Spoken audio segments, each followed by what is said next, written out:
We have just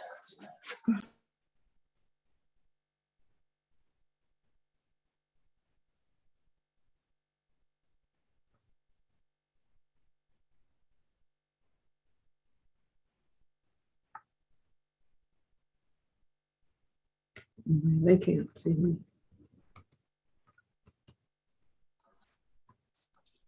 All right, I think we're good.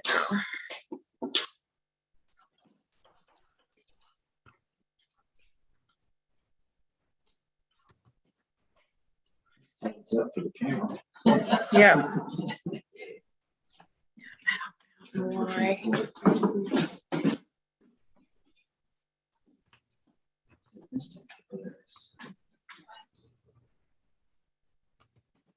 I just couldn't burn them all.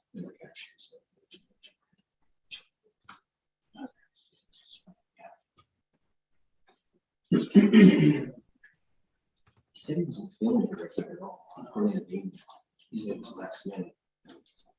Because he changed jobs. Could be. This job appears to be stressful. I thought we were. On Thursday about whether to have 4 town council people at work.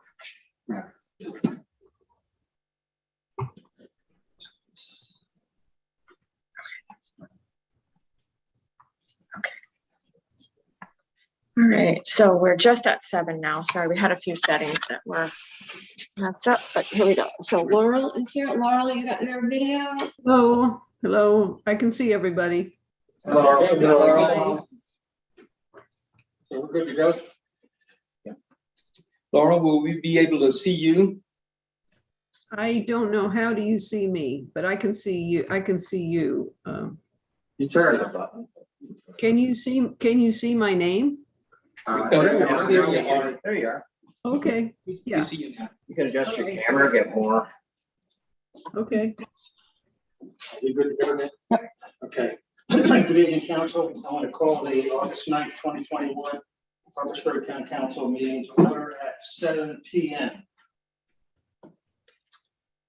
Are there any, go ahead. Yeah, Christian. I'll just read the little stuff here. So note, until further notice, the Corporation of Harpers Ferry is governing and deliberative bodies will hold meetings and or hearings virtually via Zoom webinar, which provides for public participation during a public comment period when applicable and when posted on the agenda.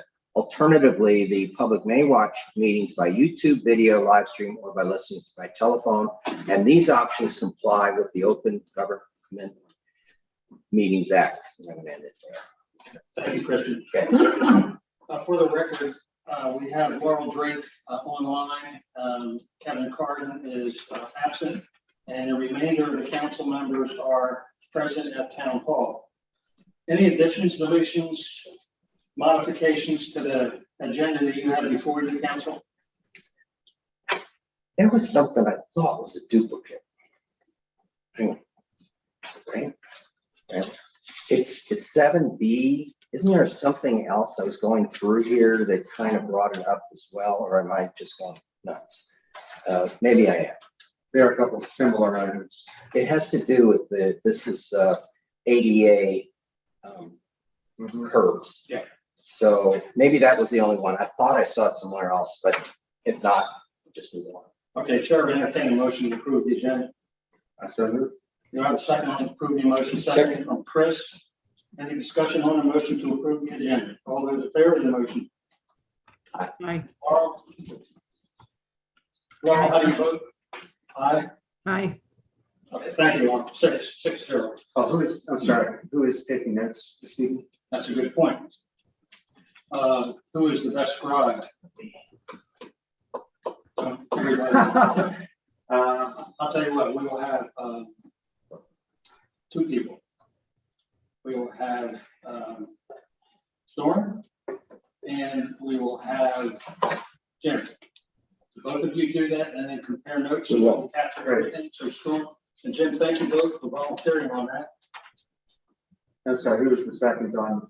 Chris. Chris was the second on. Correct. That's correct. For seconded. Storm, will let you record that first item. Got I have a blank page on that one. Okay, mayor's announcements. I have a couple I'd like to make. First of all, I believe that we have a very important person, hopefully will be watching right now. It's Zoe Norris.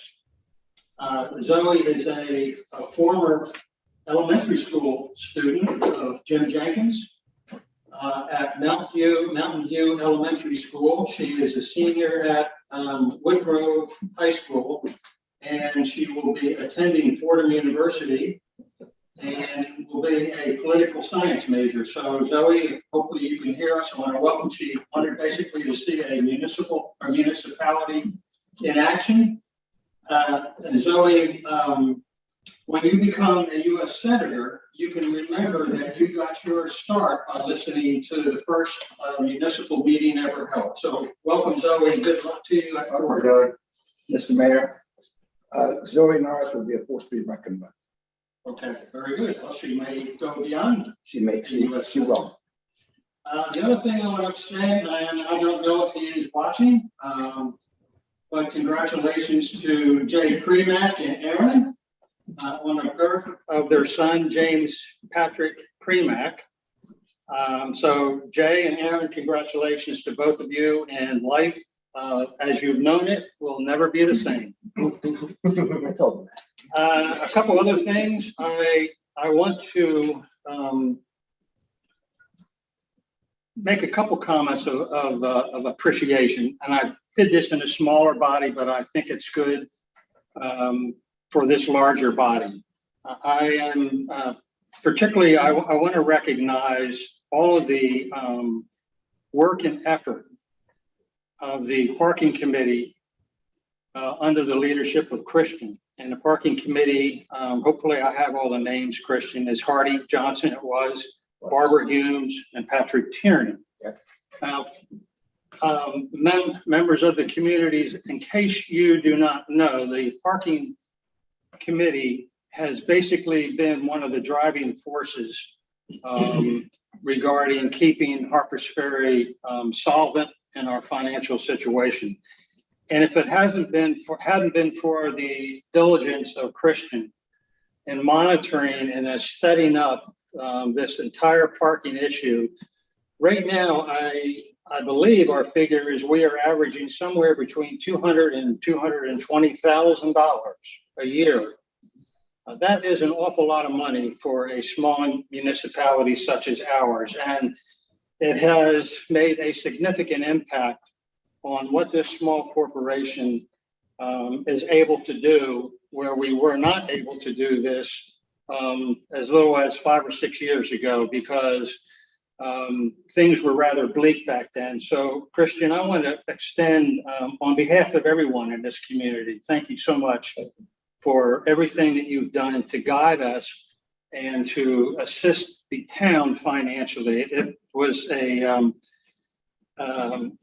great leap of faith when you took that on, but you have mastered that. There was some reluctance in this community in the beginning regarding that, but quite frankly, I think every member of this community owes you and your committee a debt of thanks.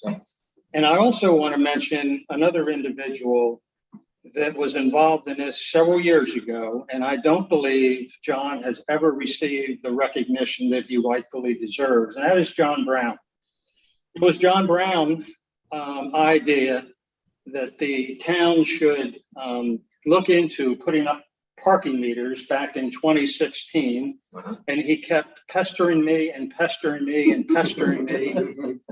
And if it wasn't for John Brown, I don't believe we would be here right now. So, Chief, I don't know if you're online or whatever, but on behalf of the town, I want to thank you for your efforts in pushing me way back then, even though we didn't go to parking meters, thank goodness.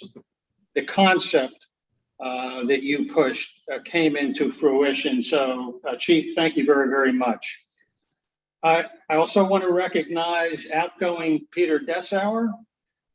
Peter has been a long time servant, I guess, to the Corporation of Harpers Ferry.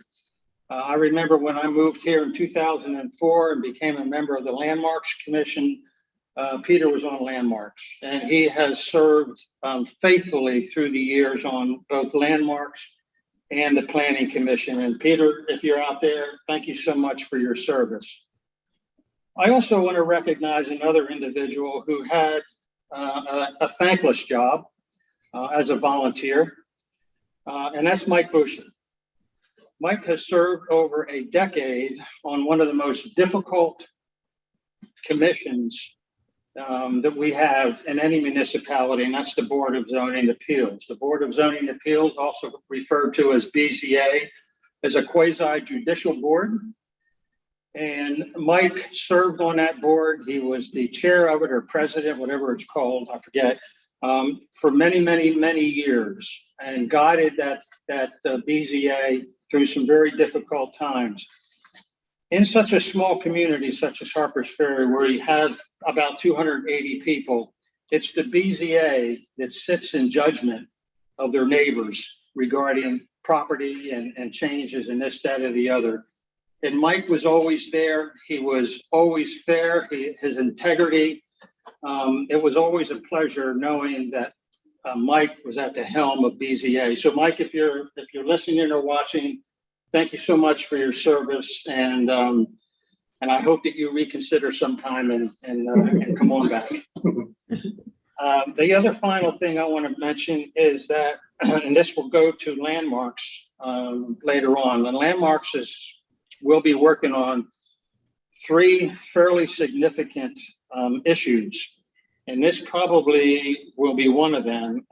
We just got some information, Guy Hammer, from Potomac Edison regarding the streetlights that we have in Harpers Ferry. And I knew this was coming because they approached me in previous time, back in 2015 or 16, that they are having a difficult time finding light bulbs, et cetera, for our streetlights. It's not that simple. Evidently, it's a very difficult process. They are at the point now that some decisions are going to have to be made about changing out not only the light bulbs, but the fixture itself. And so I'm going to ask Landmarks to work with Potomac Edison, and they're very willing to work with us. They know the whole historic thing with Harpers Ferry. So that's another fairly significant issue that will be put on the plate of Landmarks. So stand by on that one, Guy. Okay, let's move into approval of minutes. You should have before you, let's start with July 28th. This was a special town council meeting. The health, I'm sorry, we all have that one? That's a regular. Well, you're starting. I got 2A is the regular meeting, July 12th. Yeah, but I don't have that one. You guys have that one? Yes. Yeah. Okay. Let's take it from there. Let's take the regular one in. I stand I corrected. move to approve the council minutes of July 20, our first July meeting of our new council on July 12th, 2021. We have a second to the motion. Second, I have a second from Laurel. Any discussion on the motion to approve? I Chris? have a correction on 1B. Mayor Vaughn did ask Chris Craig, Laurel Drake, and Jim Jenkins to meet and put together solid options for the town council to consider next month's regular meeting. Chris Craig bowed out of that because of vacation, and someone else was appointed. Yeah, I'm on it. Is that the one for the For the protocol. protocol? Yeah, I'm on it. So if Christian and Jim are open to an amendment on 1B, we would remove Chris Craig and put in Christian Pechakonis. Between Jim and Storm, we will capture that change and we'll make that change on, and then I will sign off on that. Any other discussion on the motion? I would say that Go ahead, Laura. that the minutes reflect what happened at the meeting, right? That Chris Craig was appointed to that, right? That's what the minutes say. It was only later that. No, it was at the meeting, at the meeting. I remember he mentioned that he was going to be on vacation. Okay, so it was done at the meeting? It was Okay. done at the meeting. Yeah, I knew I was going to be I on see. it as soon as we left that day.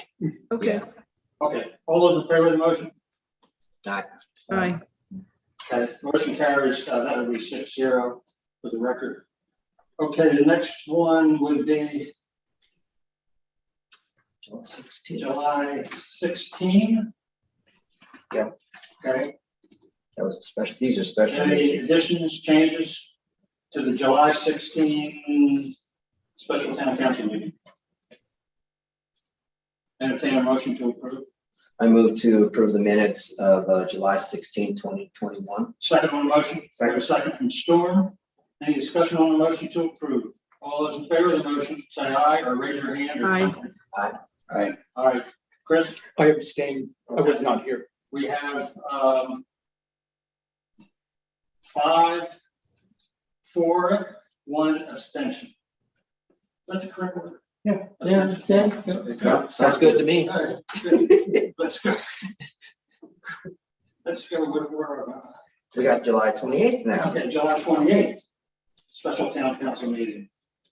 Any additions, deletions? Entertain a motion. I move to approve the minutes of July 28th, 2021. We have a second. Second. We have a second from Storm. Any discussion on the motion to approve? All those in favor of the motion? Aye. Aye. I abstained. Abstain? Jim? Aye. Okay, we have 5 for, 1 abstaining. Okay, great, thank you. This is Okay, definitely. by the way, Deb, again, I want to thank you again for spending your evening with this town council. Yeah.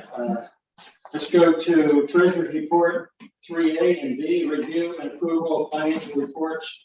June 2021, approval of invoices, purchase order 500. Okay, good evening, Mayor and Town Council. Financial reports you have before you this evening are for the end of June 2021, which does end our fiscal year 2021. He's final. No, getting to that part.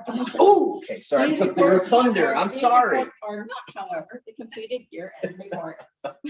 There are still some year-end adjustments to be made, and I'll be working with Cox Holiday this month to that end. Okay. On the general fund in the income, once we remove the carry forward amount of $870,000, bringing the budgeted income to $1,024,000, the actual income of $993,895 becomes 97% of the budgeted income for the year. In the Excuse me, I really can't hear you very well, Deb. I don't know what we can do about that.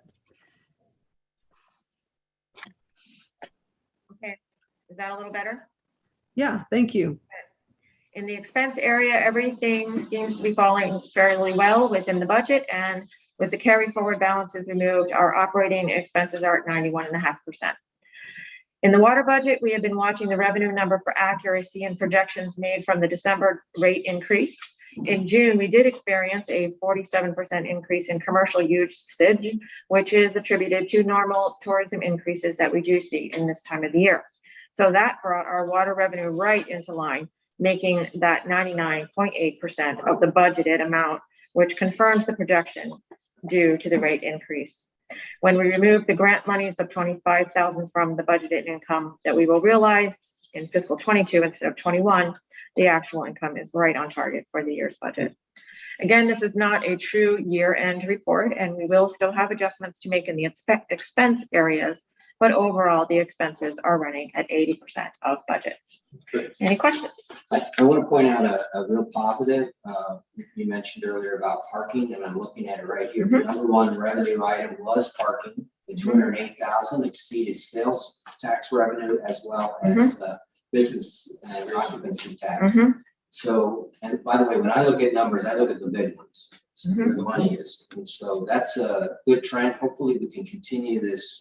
We raised our rates a few months ago on Camp Hill from $1 to $2 an hour, representing about $1,280 per year. That's how valuable they are. And hopefully we'll even have more next year. And Deb, when do you expect the year's actuals to be available? So this month we'll be working on it, and we do have some deadlines by September 1, at least for the water. So it'll be within probably the next 4 to 6 weeks. Yep. I have a couple of questions. Can you tell me on the general budget, item 368 income contributions from other entities, what does that include? So 80,000 of that is the contribution that we get from the National Park Service for the work that our police force does in shared, there's a proper word, which I'm not giving you. And then additionally, there was some police work that was done through another federal agency, and they reimbursed us for the work of our officers during that time. So that's also just, it was not a grant, it was just a repayment of a contribution from them. Okay, Yeah. great.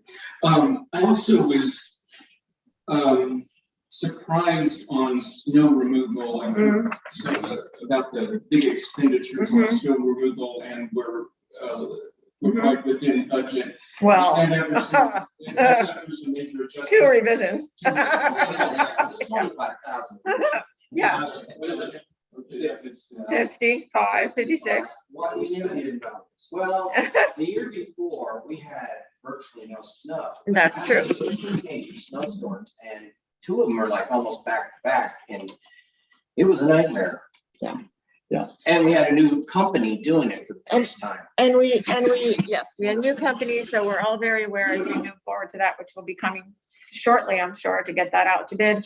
But, you know, we're all very aware that we, having the luxury, I'll say, of working with the same person over so many years, we need to do a better job in communication and setting up communication parameters for working with whatever vendor we work with when we do the snow removal.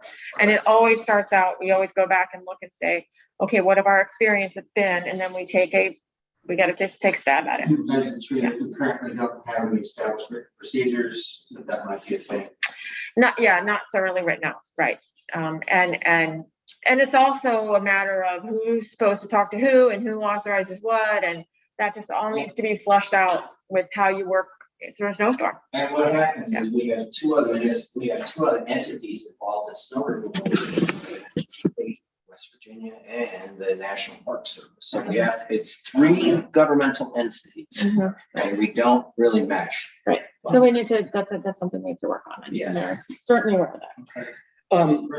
And one other question on the water budget that jumped out at me, and this is probably because of the way the grant's working or something, but the income, interest income bonds 419 budget 1,000 and actual to date $5.93. What's that big discrepancy there? Oh, thank you for pointing that out. That actually probably just somehow got in the spot that it shouldn't be. If you go down 2 lines, you see 419 and then a period behind it.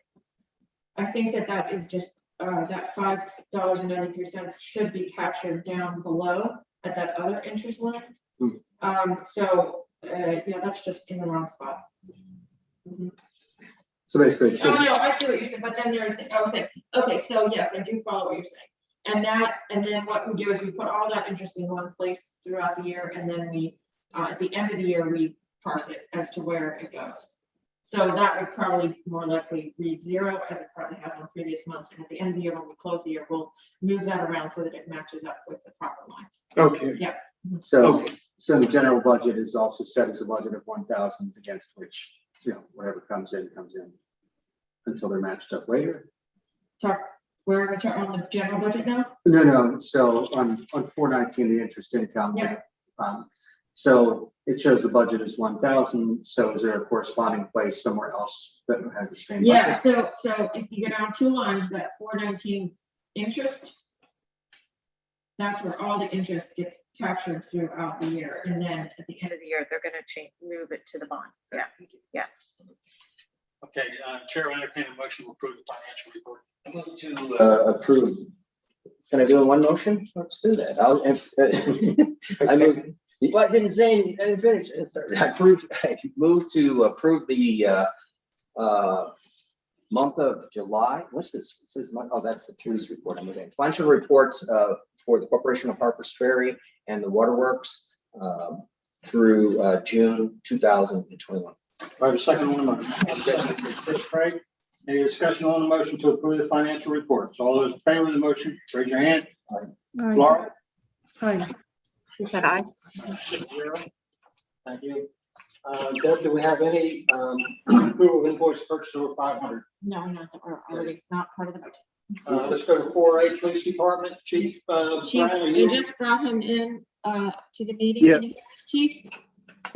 Yes, can you hear me? Yeah, go ahead, Chief. Good evening, council. I just want to say it's been a pleasure working with you guys thus far this year. The mayor and I have had several meetings. We plan to meet weekly or bi-weekly as needed. Right now, we've been meeting every Thursday, and as the mayor said, I'm on hounding him about some other things that I would like to see the department moving forward with.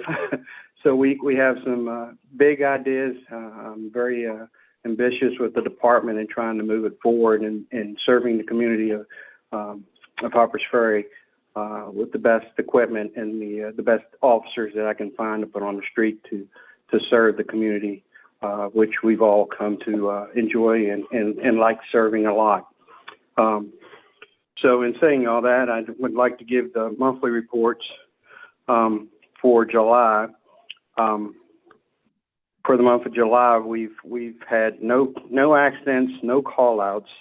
We've had 5 assists, 103 citations, and 140 incidents for the month.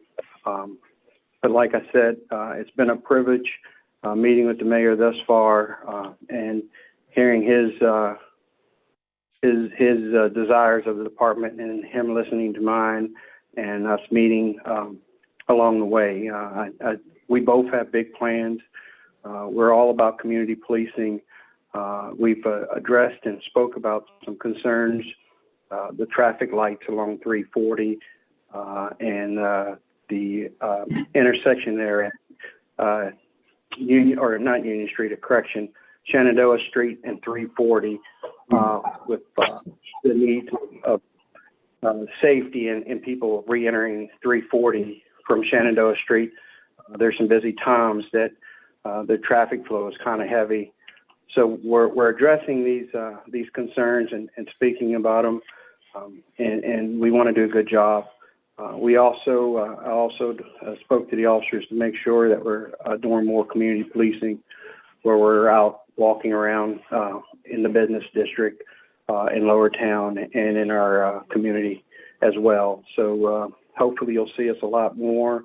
We're trying to do more enforcement on Washington Street there along the gazebo and down in front of Minot's old pizza shop there by the old Striders, or correction, can't think of the funeral homes now. Spencer.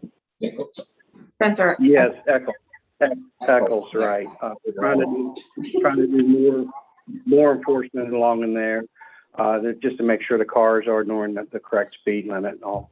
So you should see us out more, doing more in the community. Is there any questions or concerns that you would like to bring to my attention? I have a question. Laurel. I just wondered, you said over 100 citations. What were they for? Could you give a rough breakdown? Well, If you look at the list, the whole underneath the 103 citations, it is broken down to what the citations were, ma'am. Okay, right. There was that sheet of paper, right? I remember now. Thank you. Yes, Chief, ma'am. Chief, this is Christian. Any activity on our parking person?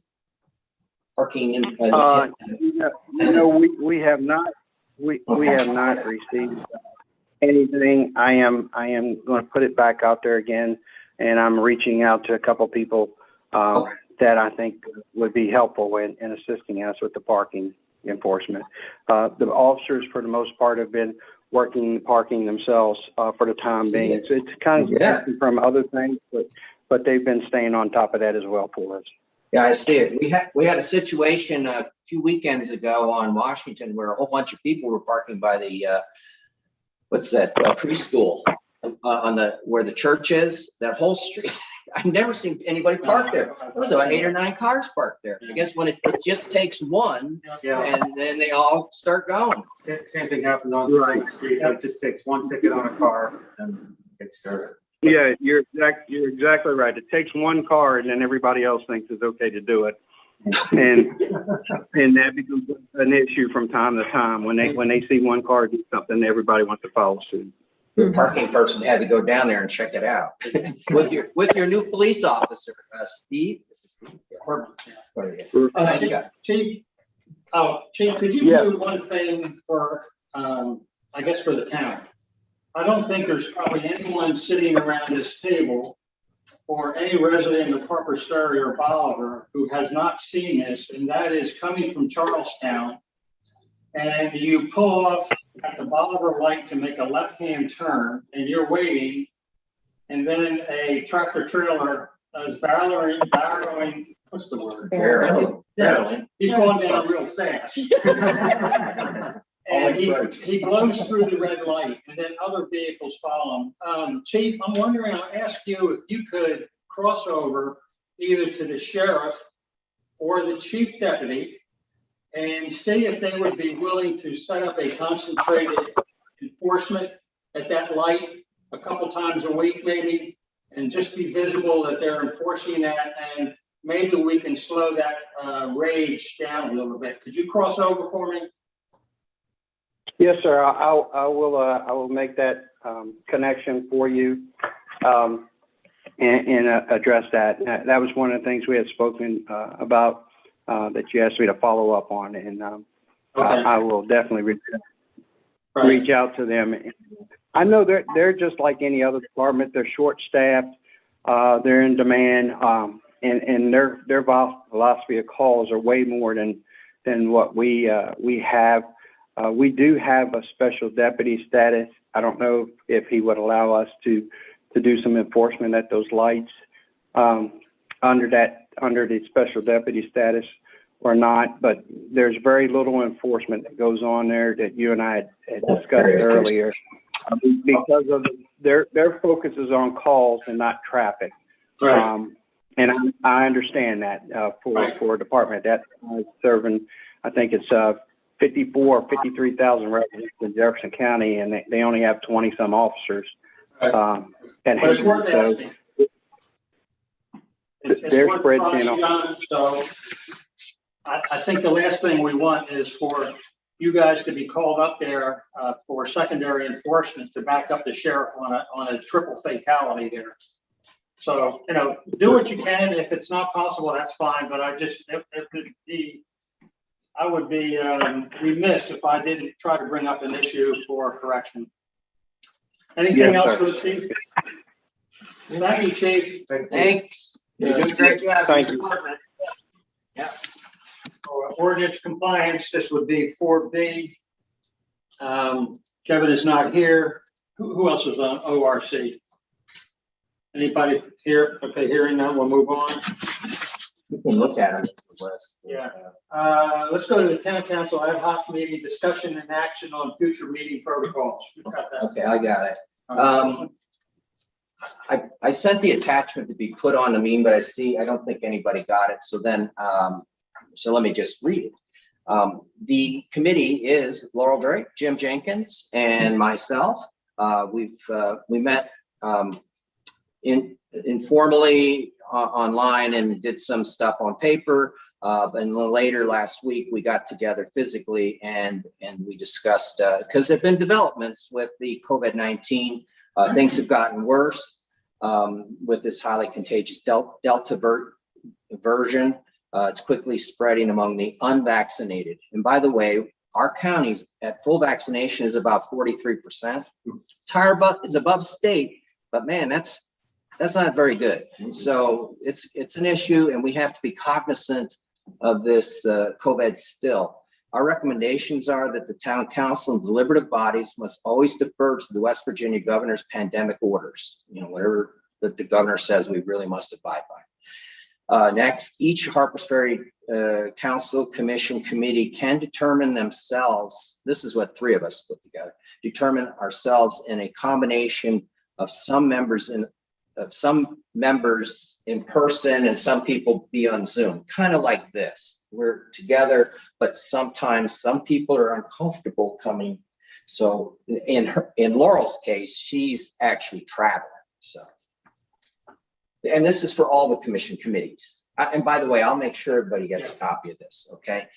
Meetings will continue to be recorded using the Zoom webinar format with YouTube video live stream. It's pretty much what we're doing now. If someone feels uncomfortable, he or she can just use the Zoom option. No, that's not for just us, that's the other committees and commissions. No visitors should be admitted to the town hall conference room for the time being. All meetings should have a public comment on the meeting agenda, either in the beginning or the end, to comply with the West Virginia Open Governmental Meetings Act. So we suggest speaker length should be noted on the meeting agenda, whatever you're going to do, 2, 3, 4, 5 minutes.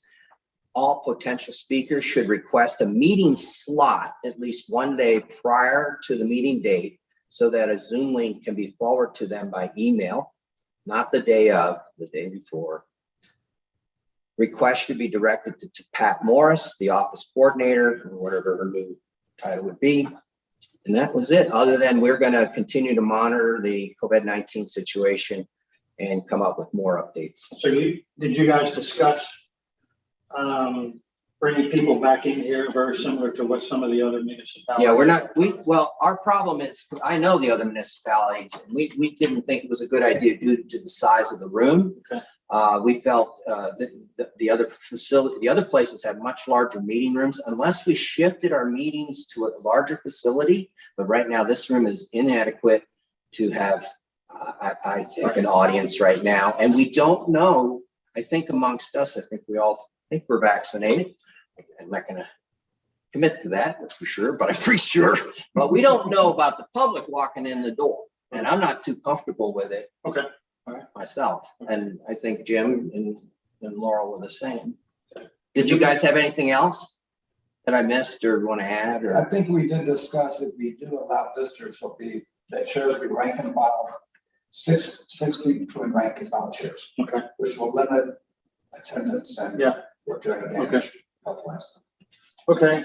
we thought that just by putting having a public comment area on the agenda, just in the beginning or the end, we just felt that would cover that base really big time, making it open to people. People they'll be able to see agendas. They can address it then in front of the meeting, or again, like I said, at the end. Okay. That was our recommendation. And could you make a copy of that for all of us? Yes. And get one out to Laurel somehow, and Well, she's got the committee got one? has it. Yeah, the Okay. committee already has it. I have another comment. Yes, go ahead. It's just that we also discussed that if possible, someone on the committee or commission could conduct the Zoom session free, not necessarily, not a definite thing, but if it could be arranged and someone wanted to do this, they could conduct the Zoom session and free up our office staff from having to do it. We did talk about that, yes. Okay. Thanks, Laurel.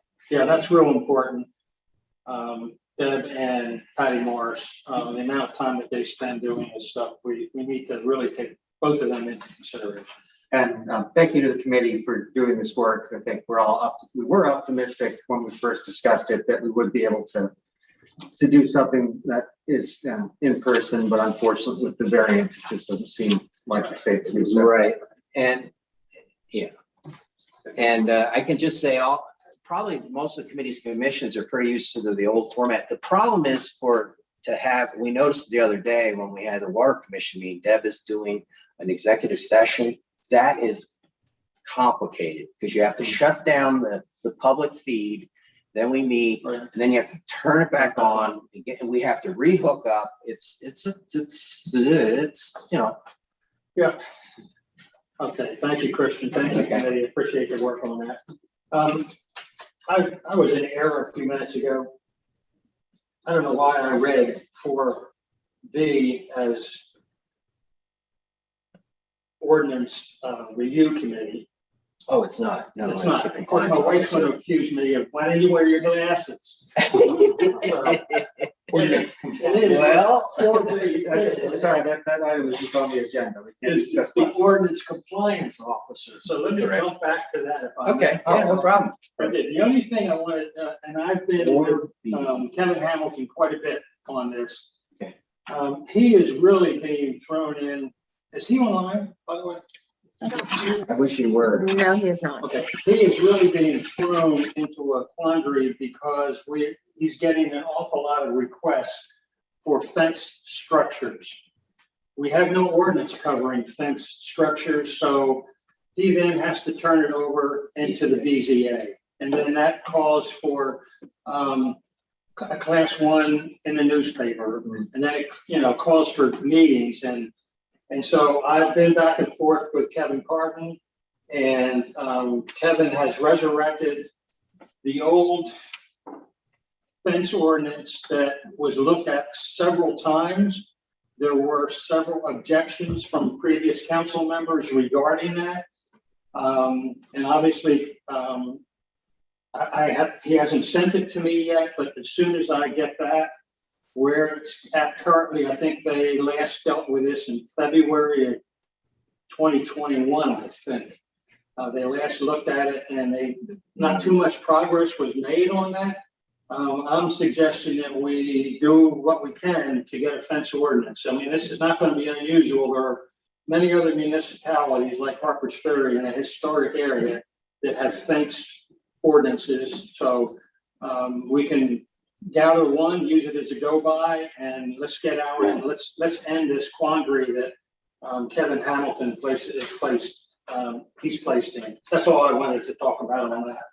So now that I've properly done and properly read that, now we'll go down to 4D, Town Council Ad Hoc, and this is on the ARPA group that I asked to look at the 62K that we received. And there's some very stringent requirements for what we can spend it on. And I've asked the group, and Kristen, are you going to cover that? I'll cover it. Identify who the group is and what the recommendation is. So this group met last week, Monday, I believe. Deb Kelly was aboard, Laurel Drake, Bill Robinson, and Storm, and myself. Right? Did I miss anybody? Chris Starr. Oh, that's right. He talked a lot. Yeah, how could I forget? So we had a very productive meeting. We discussed the funds must be spent by December 31st, 2026.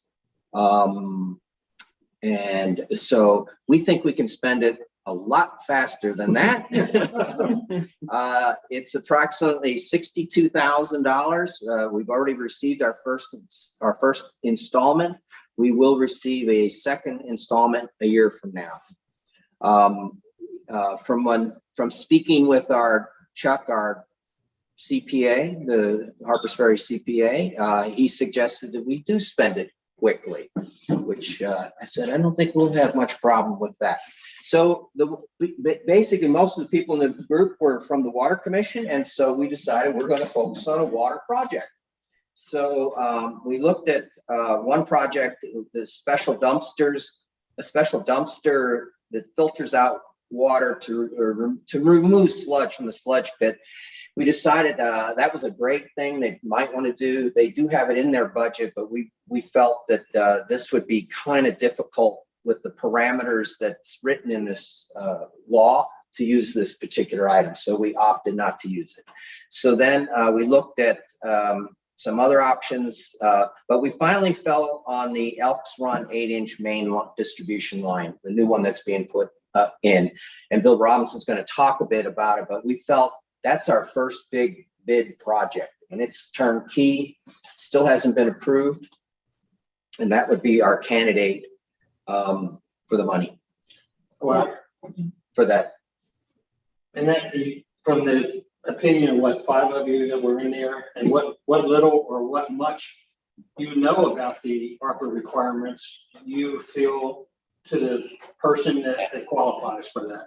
Yeah, I would say that we considered other parts We did. of the infrastructure as well, and that they, as well as the 8-inch. Yeah, we looked at, Would be a candidate. yeah, we looked at, new valves on Fillmore. We looked at high pressure reducing valves on Prospect. We looked at a booster pump station. We looked at a lot of stuff, but this is sitting ready to go.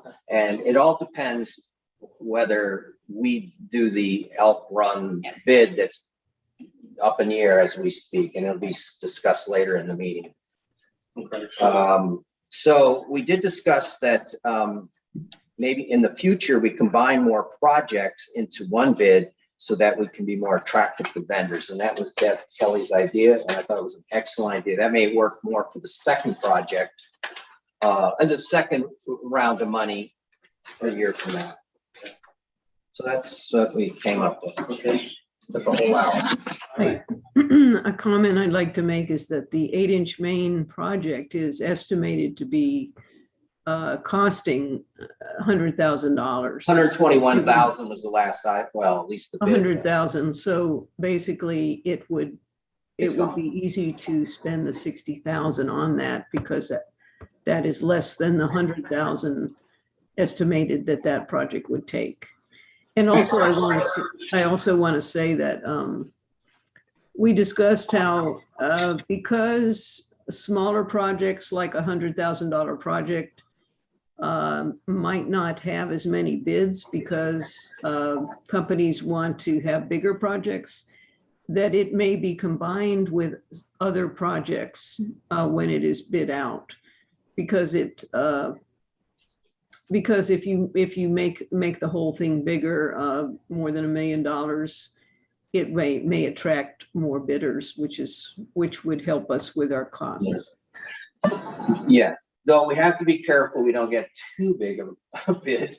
I mean, because we don't have the money. There's a lot more all to be that. done. Yeah, it's we're working on. Okay. Okay, thanks, Laura. Okay, let's go, speaking of water,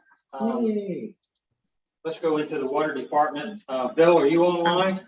Wait a sec. I'm converting him now. Okay. What a short bill, right? It is. I'm stand out like a. Okay. Hey, everybody. Hey, Bill, how are you? Hey. Yeah. All right. So to dovetail on well, I'll get to the bid in a minute. We'll do the general report first. We had a leak on Prospect Avenue, which contributed to a slightly higher water loss for the month, which was 20.22%. And I did not cause the leak on Prospect, but they came up and they had to dig up the road, and they found it was a pipe that had been repaired 4 times previously. So they replaced the pipe with modern pipe and got the problem fixed. So Ron Smoot helped out with that, and it's now just waiting for asphalt. The guys have been dealing with an unusually high number of work orders this month and replacing broken meters, and they are still running the bagger press sludge removal pump on the 2 pits at the post-production side of the plant. And to go in order, I have the most recent engineer's report for the water project, and I will flip back to that.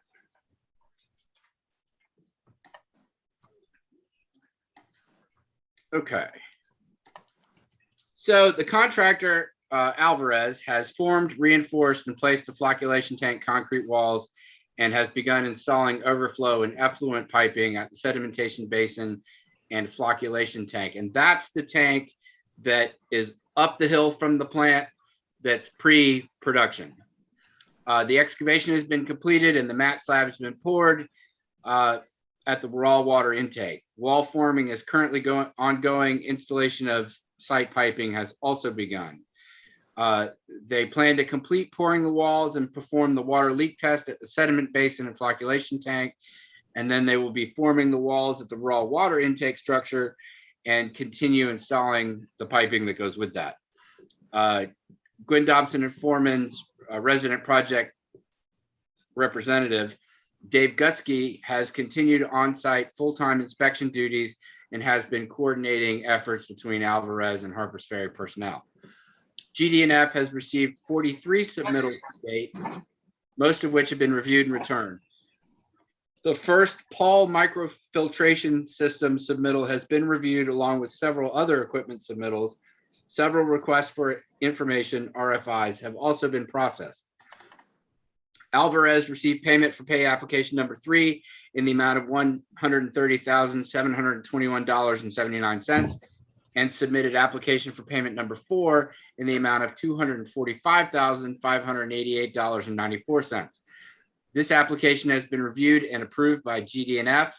This application, along with the monthly engineering costs through June of $21,048.66, will be submitted to the USDA as part of resolution/requisition number 5, which totals $266,637.60.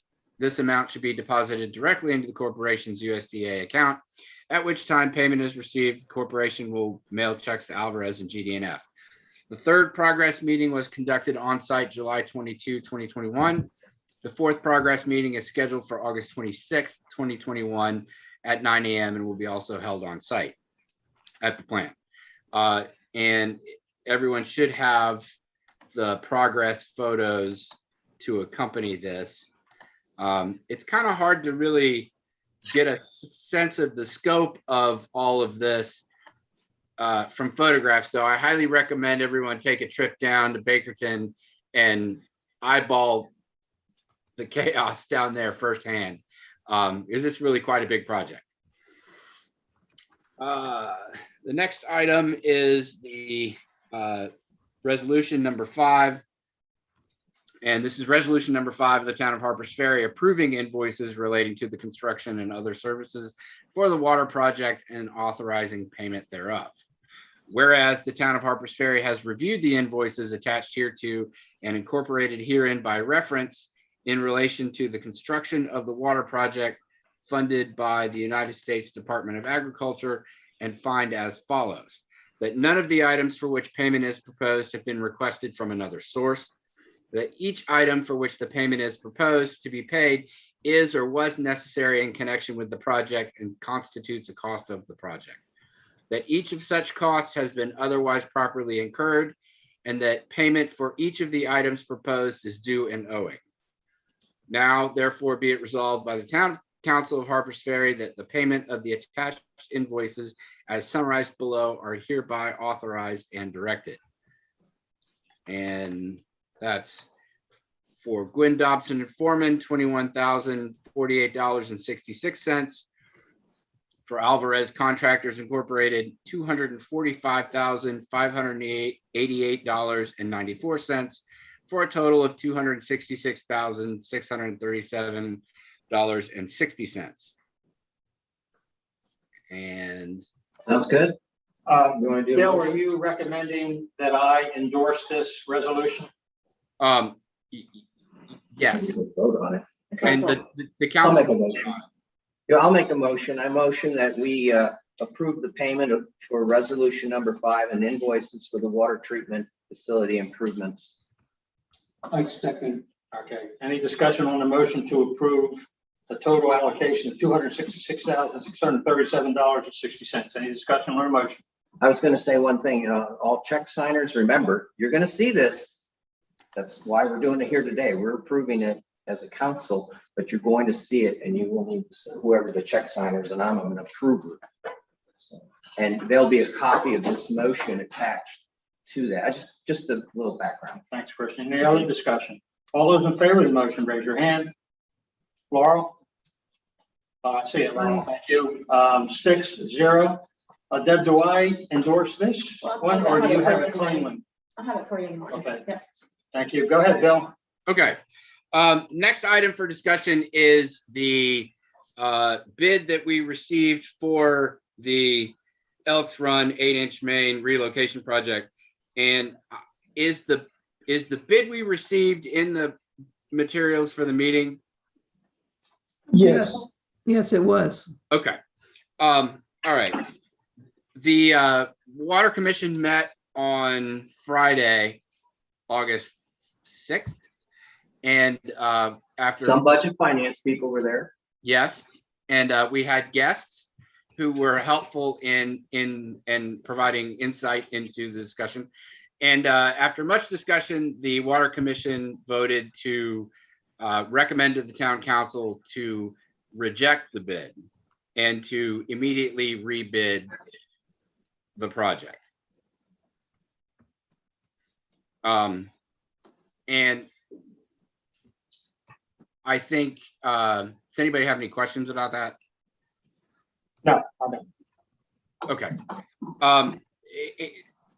Just to summarize, that there were quite a few concerns with the bid process and the bid application itself, that if you'd like, we can go into, if that's up to you. The concern, of course, is that this is a necessary project that we should do sooner rather than later. And turning down the lone bidder means that, you know, there's a risk that we will have difficulty bidding this back out. But as Laurel alluded to earlier, we have some options for getting this rebid successfully, whether it's throwing a wider net, which I think we can do, publicizing our ad better. And I've done some research. There are other companies that have the ability to do this within our region. So the door's not completely closed there. And we also have the ability to bundle some of our projects together and make them more attractive to larger construction outfits and people from further away. So, you know, if we're able to put these things, we have like an a la carte menu of projects that need doing infrastructurally in town. And if we can strategically put them together, I think that increases our, you know, if we rebid this and don't get anyone, we can start looking at that and be able to get somebody in here. So I'm pretty comfortable that we won't be adversely affected by rejecting this bid. Bill, this is Storm. I'm not going to ask you for a complete rundown, but do you feel the circumstances of this bid were unique, and that there won't be an issue with future bids, or can you generally characterize the issue? Well, there are a lot of issues. One is that, you know, none of us are not everybody involved in the process is familiar with the process.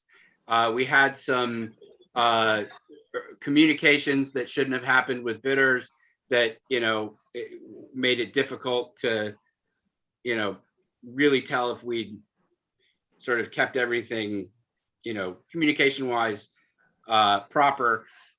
We didn't receive a completed bid. And really, to answer your question, I think we've all learned something from this process, and I don't see these things repeating again. I think to dovetail into one of the other meetings we had over the last week, we're approaching this as a town instead of just as a water commission. And we're looking at consolidating and putting some consistency in the bid process, that as we do public procurement for the town, which will eliminate some of these concerns, and that will give us a cleaner process going forward. Okay, so it's fair to characterize that it said you want to make sure that this bid process is being done correctly, and you felt there were questions about that for this particular bid. Yes, and I mean, I think by rebidding this, it gives us the opportunity to tighten that process up and you know, put us on better footing with this project. I think that was well said, Bill. Well, I agree with Bill on this, and I think that, you know, that as far as the water plant, that project, that all of that bidding was conducted by our engineer, Chris Eckenrode. He did that entire thing. So this 8-inch main was the first one that we did, that the water plant staff and water commission conducted. It was the first one. It was the first time, and I believe we did learn a lot from the process. And we, as Bill said, I believe we can tighten up and have that one point of contact, which would be the budget committee. That would help. That'll help the whole thing. Thanks, Laurel. Thank you, Bill and Laurel. Thanks, Laurel. Thanks, Bill. Yeah, if we're going to do something, we need to do it right. And I applaud that decision. I think it's the right move, and it's a very conscious move. I appreciate that. Go ahead, Bill. Okay. And the other item we have for tonight has to do with the appointment of a commissioner. And it's my understanding that we have, it's unfortunate that Kevin Cardin's not here. Correct. We have an Let me jump in here, Bill. We were going to deliberate, really. Bolivar, Mayor Detmer, Bolivar announced anyone interested in serving as the Bolivar representative for the Water Commission, and they had an applicant. It looks great. They submitted the applicant, and in discussions with Kevin 2 days ago, unfortunately, our Water Commission ordinance is not up to code, and there were some changes that probably should have taken place in, I think Kevin said March, and it didn't happen. So we cannot approve until there is 2 very small changes that must be done to the Water Commission ordinance. So we're going to have to go through 2 readings. I notified Bill this morning. I will take the hit on this with Mayor Detmer. I will be traveling up to Bolivar with a hat in hand in the morning and talk with the mayor. So what we have to do, and what I advise Bill, is the prospective member. I would encourage that individual to attend the meetings, but they won't have a vote until we have to go through the state mandated 2 readings for a change in our ordinance. I apologize profusely to Bill, and I'll probably be doing the same thing tomorrow with Helen. So that's where we are with that, unfortunately. But it's better, I guess, to catch it now than have the individual put in there, and it would have been even worse at that particular time. So, okay, anything else, Bill? That's it. That's it for us. Okay. Chris, got a question. I am wondering back on item 4 there, do we need to take action on rejecting the bid, or? Yes. Yes. Sorry. Yes, that does need to be, because that's not, we only have recommending power. So. Okay. I figure with that. Okay, that would be good catch, Chris. Good catch. You want to say the motion? Okay, so we're gonna entertain a motion. Want to do it? Well, I can tell you, I have some mixed feelings about this, because this was a bid that the chief engineer did recommend that we accept. And also the vote of the water board was not unanimous on this. So I do have some mixed feelings about it. I prefer not making the motion. Okay, I'll make a motion, because I didn't have mixed feelings about it. I had issues. I move that we accept the recommendation to reject the bid from the Water Commission for the Elk Run 8-inch main project. Do I have a second on the motion? We have a second from Jim Jenkins. Any discussion on the motion to reject the bid? All those in favor of the motion to reject the bid, raise your hand. 1, 2, 3. Ms. Laurel. Laurel has her hand up. All right, 4 opposed. One abstention. So we have 4 for, 1 opposed, 1 abstaining. Thank you, Bill. Okay, so I'm gonna, return Bill to the attendee status and bring, Mr. Wisecover in.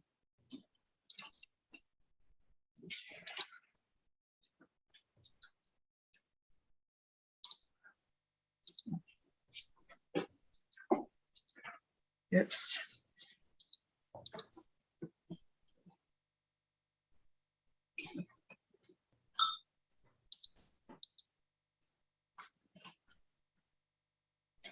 Okay.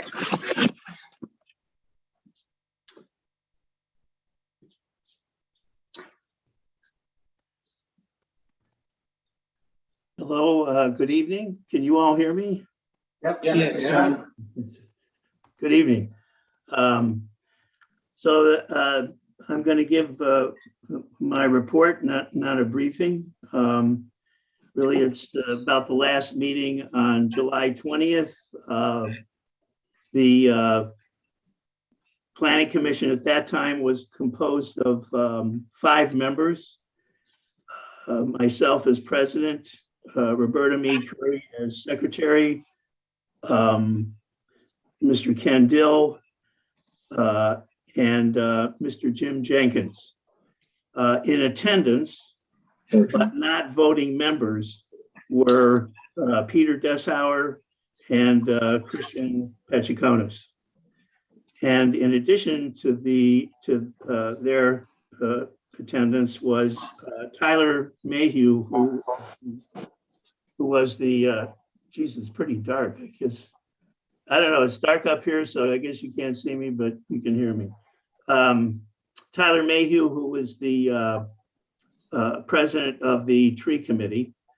And the business that came out of the meeting lasted an hour and 40 minutes. The business came out of the planning commission to you all was all tree related, and most of it is on the agenda tonight.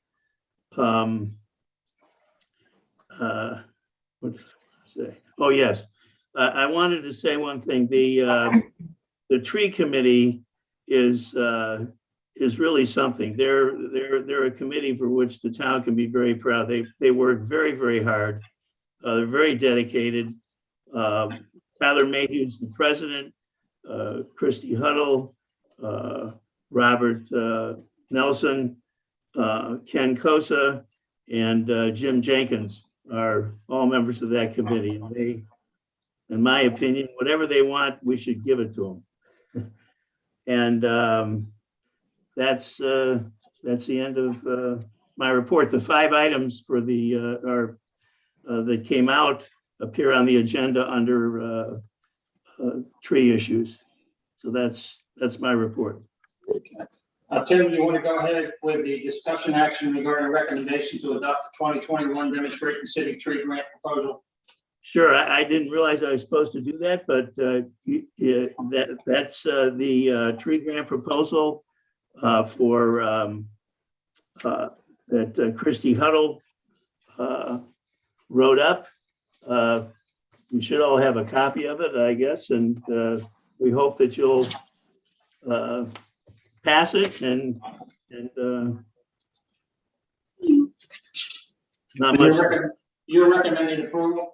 Yeah, the planning commission recommended that approval and hope that the town council would do so as well. Okay, we'll handle that one right now. Council, I'll entertain a motion. So moved. We got a motion from Christian. We have a second on the motion. We have a second from Storm. Any discussion on the motion? All those in favor of the motion, raise your hand. Laurel? Laurel, your video's off. We can't see it. Man. And you are also muted, Laurel.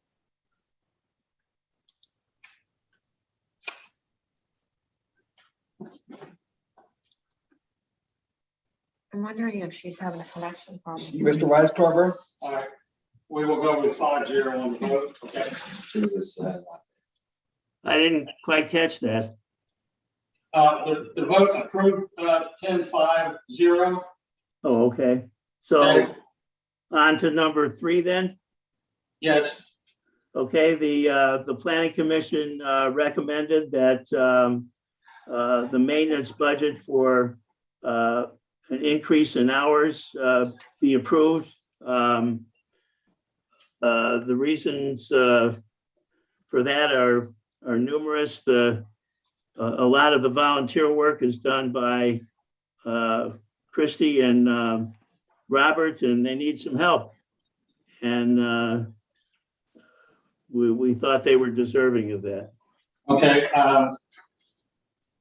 I totally agree with that, Tim. I know Christie and those that help Christie, I know particularly the great job Christie does, the amount of time that she spends on the tree committee and actually doing a lot of the physical work herself. And I really appreciate that. And I have talked with, well, let me back up.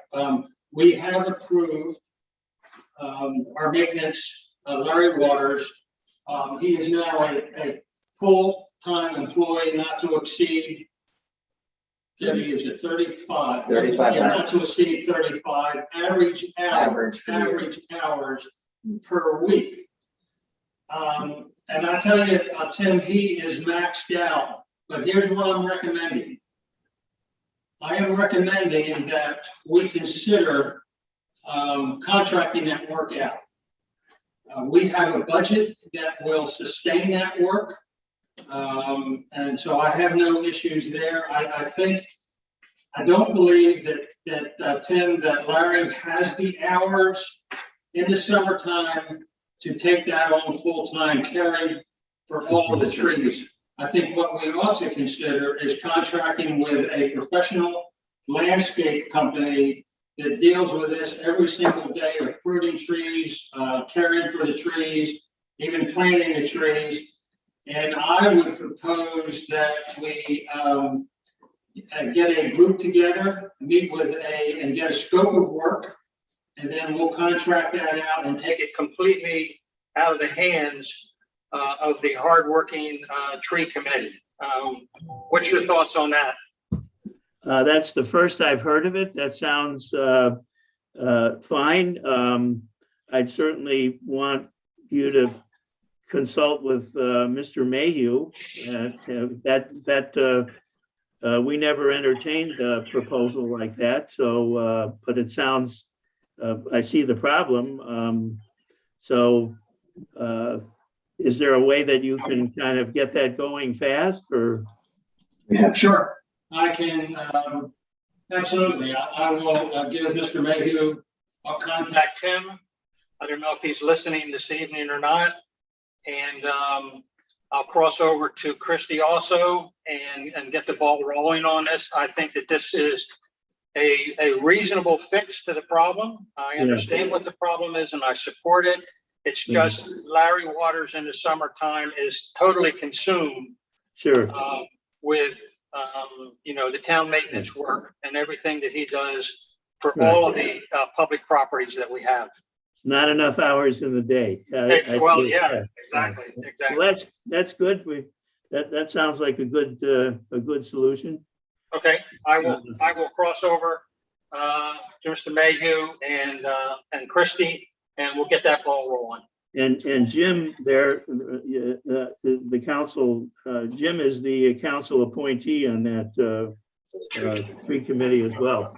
Okay. So that would be good. Okay, so shall I leave?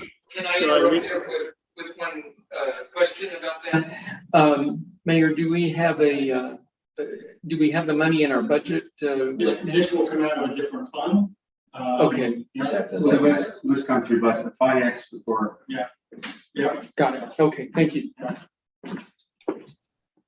So I guess I would leave 3 behind and go to 4, which is some changes to the tree ordinance, Article 1104, there's actually 3 sections. 2 of them are trivial in the sense that they involve naming.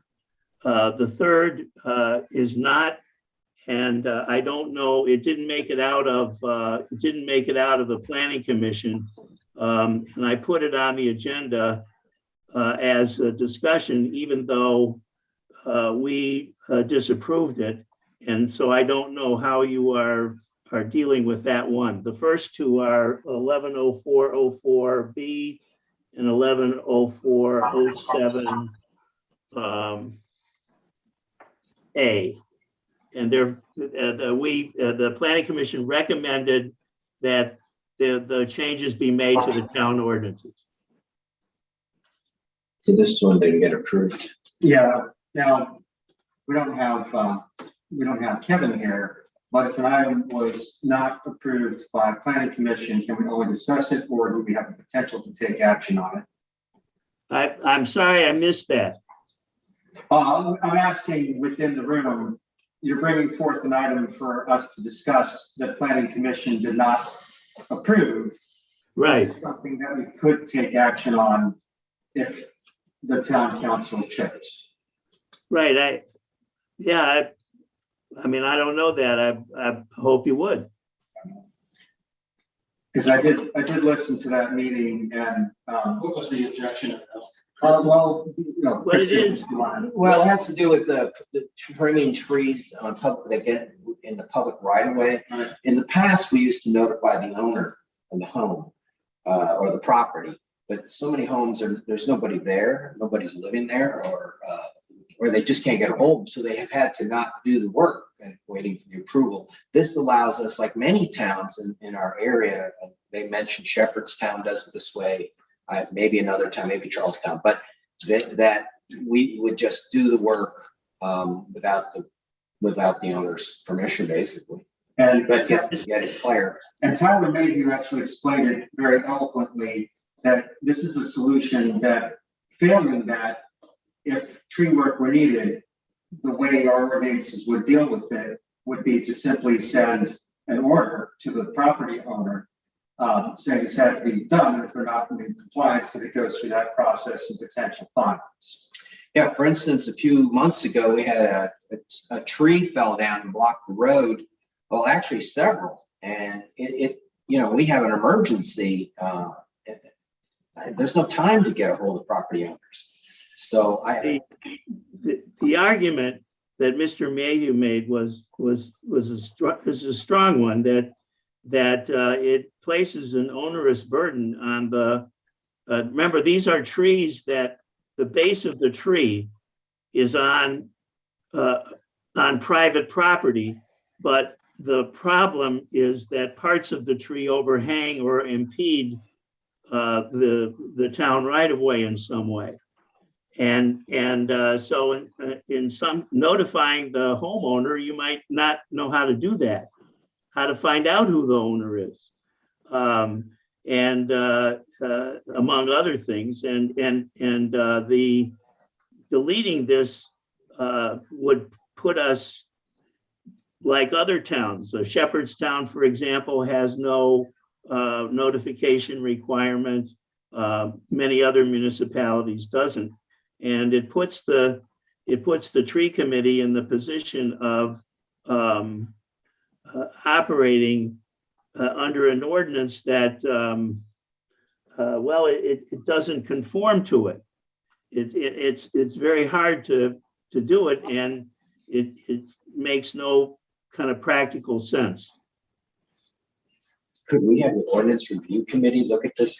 This is Actually, tricky. well, I'm reading the item under Planning Commission, which says discussion and action regarding recommendation for changes to ordinance Article 1104. All of the items here are under Article 1104. And also, it's my understanding the Planning Commission makes recommendations to town council, but ultimately it is town council's decision on what it is going to do. Mr. Mayor, I think we can proceed one of two ways. It sounds like the first two under 4A and 4B, that those were clearly recommended by the planning commission. We want to go ahead and take care of those. And then if we want to have a separate motion on C, and we can discuss it then. Unless we're not comfortable. No, I don't, problems with A or B, but then C, maybe I say potentially defer to later. We can, Tim, can you tell us if this would hold up the current work of the tree committee, or if we were able to be able to go back and make sure that this would comport with how we need to do business? Would that be acceptable? You know, I honestly don't know how to answer that. I think, I don't think it would, if you decided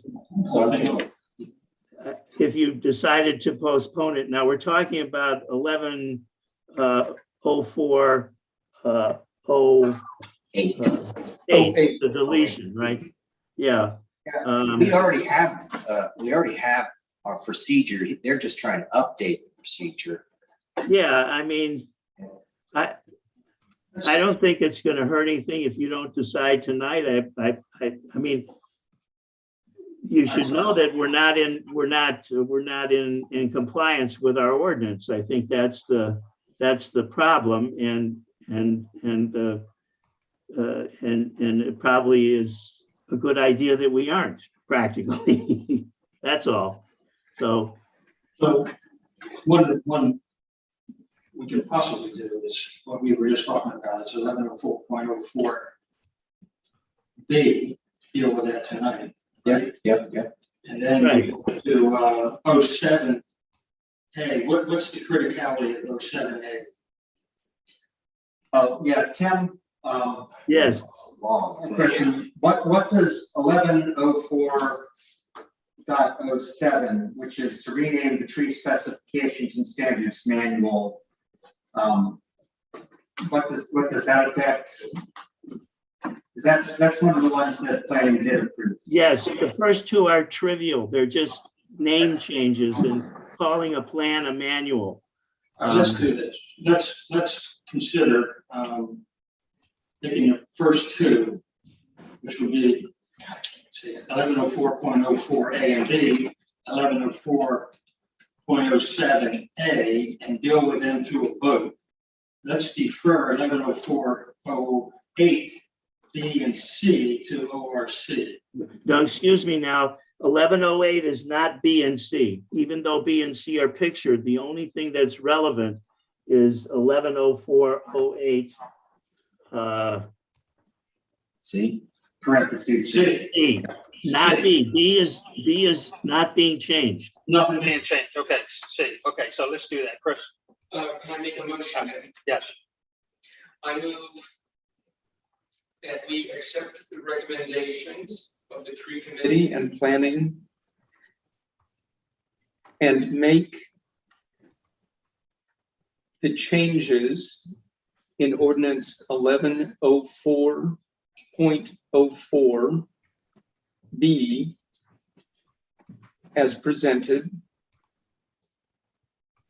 and ordinance 1104.07 A as presented. Have a second on the motion. Have a second. Mr. Stewart. Any discussion on the motion? All those in favor of the motion, raise your hand. Laurel? She says. She has her hand up. 6-0. Then we'll just table the other one. Yeah, let's just, do we need a motion on that? Might need to redirect it to. I can make a motion to table it. What is the action? Or to do. Defer it back to the ORC. ORC. To move it to ORC. Okay. All right, so let's put a motion on the floor on that. I would like to put a motion to move to OCR the issue of changing Article 1104.08 C from proposed by the tree committee to eliminate the requirement for written notification of tree trimming in the public right of way when the tree originates on private property. To the ordinance review committee. Any second on the motion? Second. We have a second from Jim. Any discussion on the motion? All those in favor of the motion, raise your hand. Laurel? She's up. 6-0.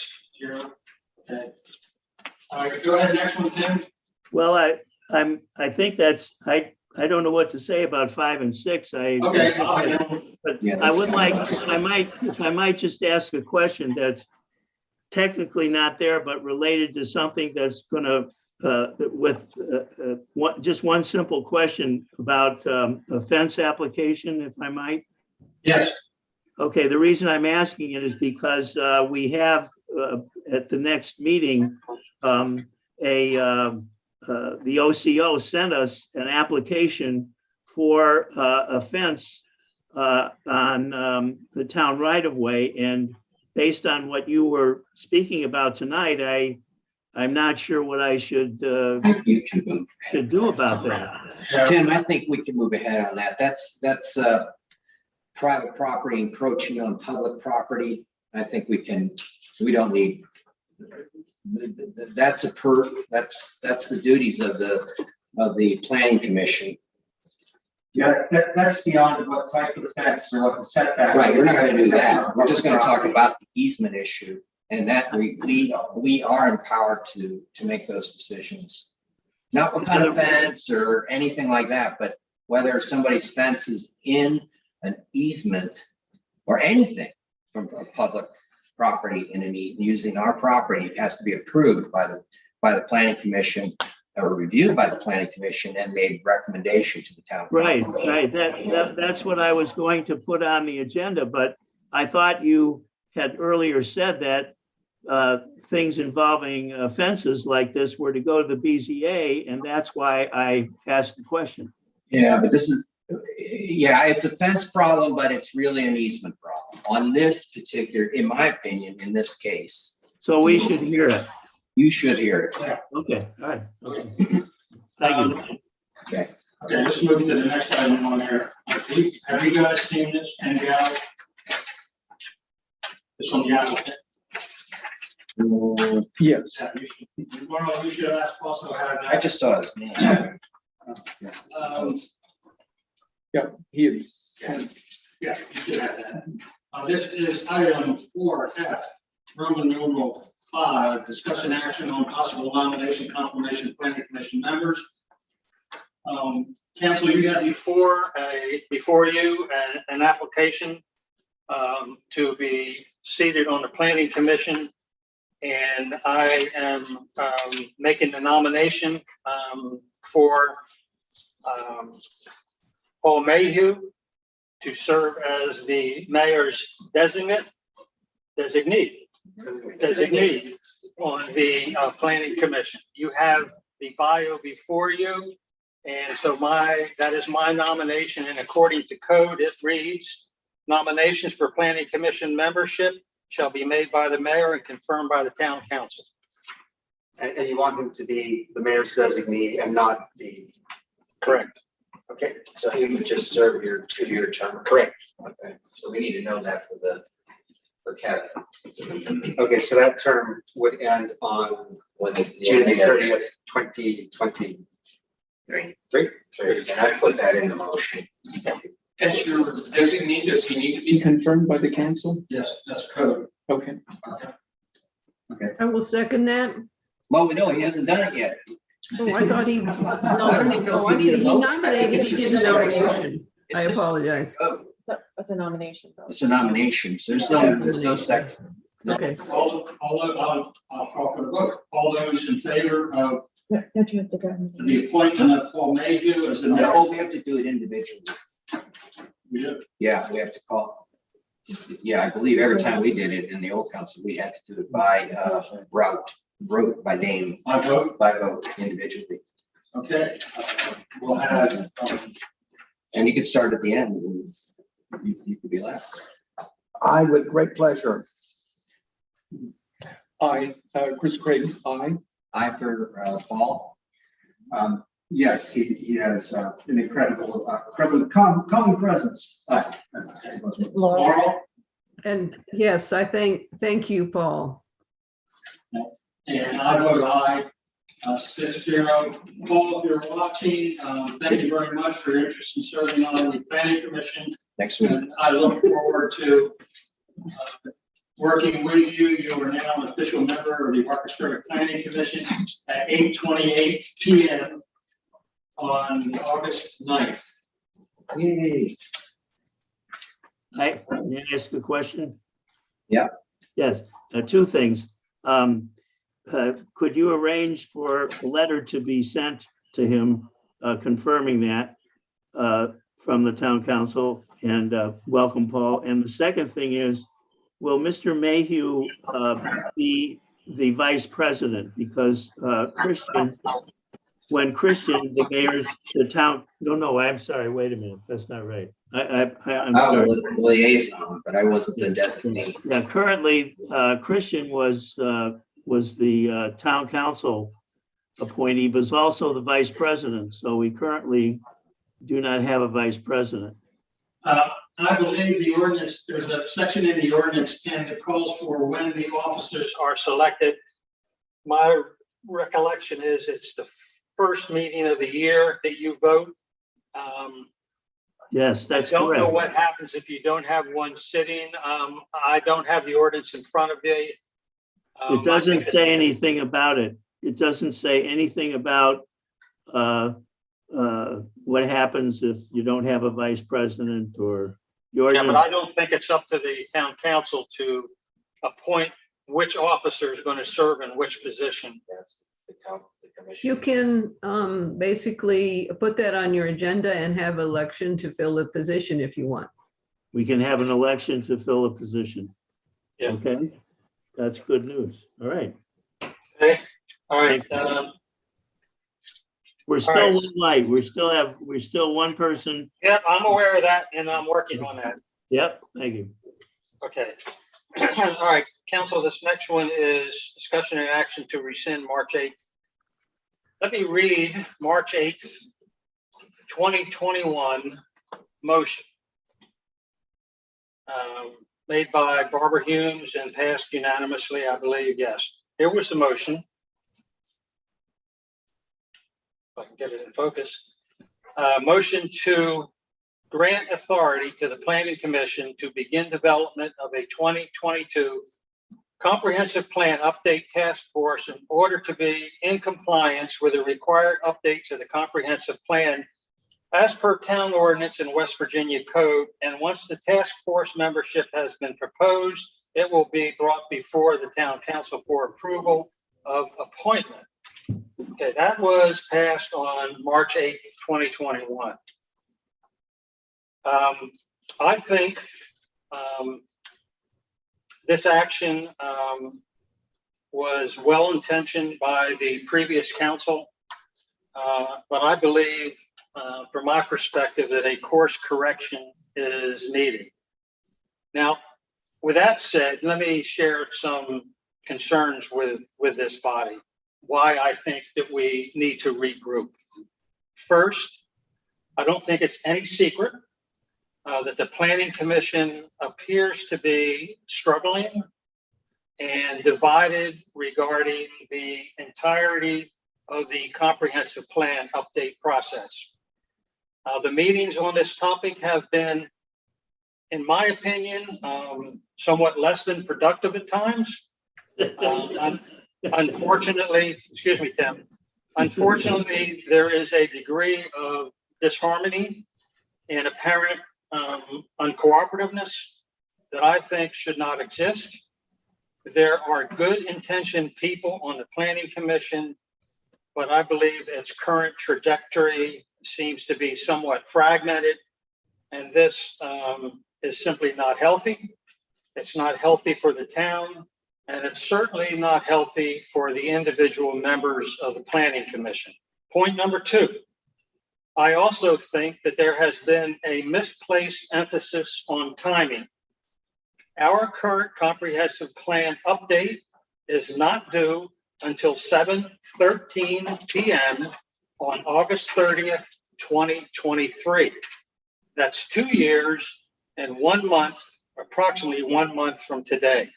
We have plenty of time to fulfill our update responsibilities, if any of them exist. We don't even know if it needs updating yet. And thanks to the efforts of a lot of people that have preceded us, we do have currently a functioning plan that has been serving us well. And I can't imagine that that plan needs more than some tweaking here and there. I just can't imagine it's going to be a major issue. Third point, I also think that we shouldn't begin any update review until we have a full complement of planning commission members. This just makes sound management. I am working very hard to get the planning commission up to full membership status. Point 4, another thing that we should seriously consider, which has been suggested by the town attorney, is to consider contracting with an independent consultant to guide us through this process. It is not my understanding that Martinsburg chose this course of action and it was successfully received and endorsed. And finally, I just think that we need to take a mulligan regarding the Planning Commission's rough start, and let's regroup, let's start again, and let's do it right without discord. We certainly have the time, and I'm sure we can make some budget adjustments to accommodate the fees of a private consultant if we choose to go in that direction. Council, you have the proposal that I am proposing before you, and the chair will entertain any motion if you so. I have a comment. Yes, sir. There's been a lot of misconception, misunderstanding of that comprehensive plan. Your motion to rescind the plan and do it correctly in the fullness of time as well, recent. Thank you. Yeah, I agree with those points. Actually, I've been doing extensive research on the comprehensive plan and the update that was done in 2013. And I agree that there were good intentions, but that it was basically fumbled. I would like to make a motion.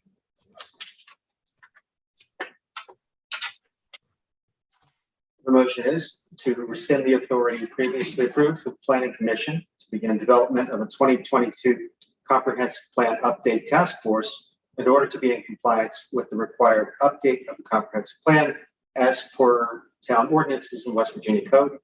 And once the task force membership has been proposed, it will be brought before the town council for approval of appointments. We have a motion on the floor. Do we have a second?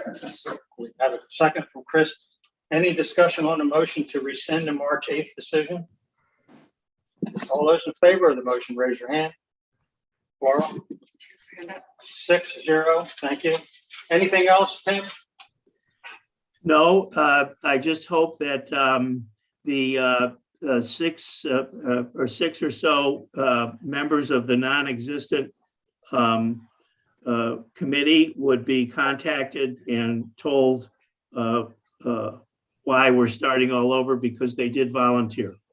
Maybe a short letter or something. Well, actually, There should be a planning commission. yeah, well, I have. That's a good idea. Yeah, Put it on your agenda, Tim. And write a. That the planning commission should contact them. Well, Okay, all right, I could do, that's fine. Okay, Tim, the town council did not appoint those people, didn't have Right, any input into that, so that falls on your responsibility. We have just rescinded right, the March 8th decision. Of the town, old town. okay, But I think Tim, okay, that's, Mr. Vice Governor, yes, I've got a comment before you go. I was at the meeting, the last meeting where the tree committee spoke. I thought Mr. Mayhew presented a beautifully thoughtful, reasoned, and coherent plan. It was very difficult for him to get a civil hearing. I applaud your skill, patience, and tenacity in trying to move the agenda of the tree committee in this town forward. And I think things will be much better from now on. Thank you. thank you. And if there are folks listening who are under consideration for the moment, the motion that we rescinded, thank you for stepping up. It's something that in the future, well, I hope that you will consider being part of that. So. Well said, Storm. Well said. Okay, Parks and Rec, Ms. Morris, are you on the phone? I am. You have to excuse the red glasses. Thank you. So as many of you know, there's been a vacancy on Parks and Rec for quite some time. From time to time, and as most recently as July 27th, I often do receive emails of interest. However, the applicants don't live within the corporation of Harpers Ferry, and therefore I had to send them an email to say thank you, but you weren't eligible to serve. We do, however, have an applicant. I met Karen Zagizi. She's a member of the Women's Club. I met her at the 4th of July celebration. Karen's a new resident in town. She was very helpful during the 4th of July celebration. So I asked her if she might be interested in joining. She has great organizational skills, which will be an asset to Parks and Rec. And she also has a lot of technology ideas that she can bring to the table. The following Monday after the celebration, Karen submitted her letter of interest, and timing was such that I missed your July town council meeting, so I couldn't get her on the agenda for approval. However, during your July meeting, when the council was placing members on the various commissions and committees, Jim Jenkins was appointed to Parks and Rec as the town council member to serve on the commission. According to our ordinance, Parks and Rec does not require a town council member. So I did invite Jim and Karen to our last meeting, which was held on Monday, August 2nd. And as Parks and Rec would like to have both candidates serve, I made a couple of suggestions to see how we could accommodate both. I suggested that we could either request the ordinance be updated to include 4 members. I asked the group if we wanted to consider asking to amend the ordinance to appoint town council representative to the commission. Or I asked if everyone would like to possibly have the council rescind Jim's nomination as a town council appointee and appoint Jim as a town council liaison, which would then open up the seat for Karen. And everybody came to the conclusion that we would like to have Jim, the town council liaison, and nominate Karen for the vacancy. So with all of that, I would like to ask the town council to appoint Karen Zagizi as a Parks and Rec Commission member for the term expiring January 31st, 2024, and to appoint Jim Jenkins as a town council liaison with a term ending June 30th, 2023. Okay, I know it was kind of not an improvement from what this is what I think I heard. Patty is proposing that we consider approving Mr. Geesey as a full member of the Parks and Rec Commission, expiring January 2024. Okay, January 2024, and also proposing that Jim would consider serving on the Parks and Rec as a liaison to town council. Non-voting. As non-voting. Is that? Yes. Okay. Yes. So Chair will entertain a motion. So move. Okay, do we have a second on the motion? We have a second from Chris. Do we have a motion on the floor to appoint Karen Sakisi as a full voting member to the Parks and Rec? We just nominate it by name again. We got to do that again? Yeah. Yeah. All right. He told us. We'll talk to him. All right, so this is what we're gonna vote. We're gonna vote to approve, and I'm gonna go down the line, to approve Karen Sagisi to be a full member of the. We have to remove the motion now. Yeah, remove the You only made, you removed your own motion. Okay, good. So, just know what you're voting on. We're gonna be voting. Do we first need to remove Jim from the planning, from Parks and Rec? He's not. Okay. Not on it yet. I see. I see. Okay, again, we're going to vote, one vote only, Support or non-support of her Or as a non-support. nominee. Yeah. And that will include Karen Sidisi as a full-time member, and with votes, and Jim would be a liaison, non-voting member. So I will call roll. Jim Jenkins. Aye. Chris. Aye. Christian. Aye for Karen. Storm. Aye. Laurel. Aye. And the mayor votes aye. So welcome Karen and welcome Jim. Oh, you didn't vote. All right. Okay. Okay. Thank you. Thank you very much. Thank you. Thank you. Thank you. Okay. So discussion action, holding the farmer's market. Is this yours, Jim? Pat, and I Or think- Pat, well, you got this Why don't one? we both do this? I am not Pat. Pat I'll is a stay, return. I'm sorry. yeah, I'll stay on, but Jim was gonna take this one. All right, okay, we discussed the farmer's market at the last meeting of Parks and Rec at the Gazebo Park. We decided to move ahead with farmer's market. I made this document. I went to the Personal Virginia Farmers Market, gave it out to all the vendors there. Went to the Charlestown Farmers Market, gave that to all the vendors there.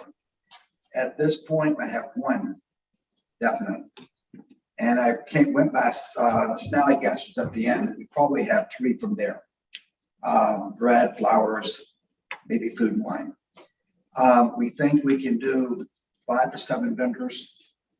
I would like to do it within the next 2 weeks or a month. Okay. So start small.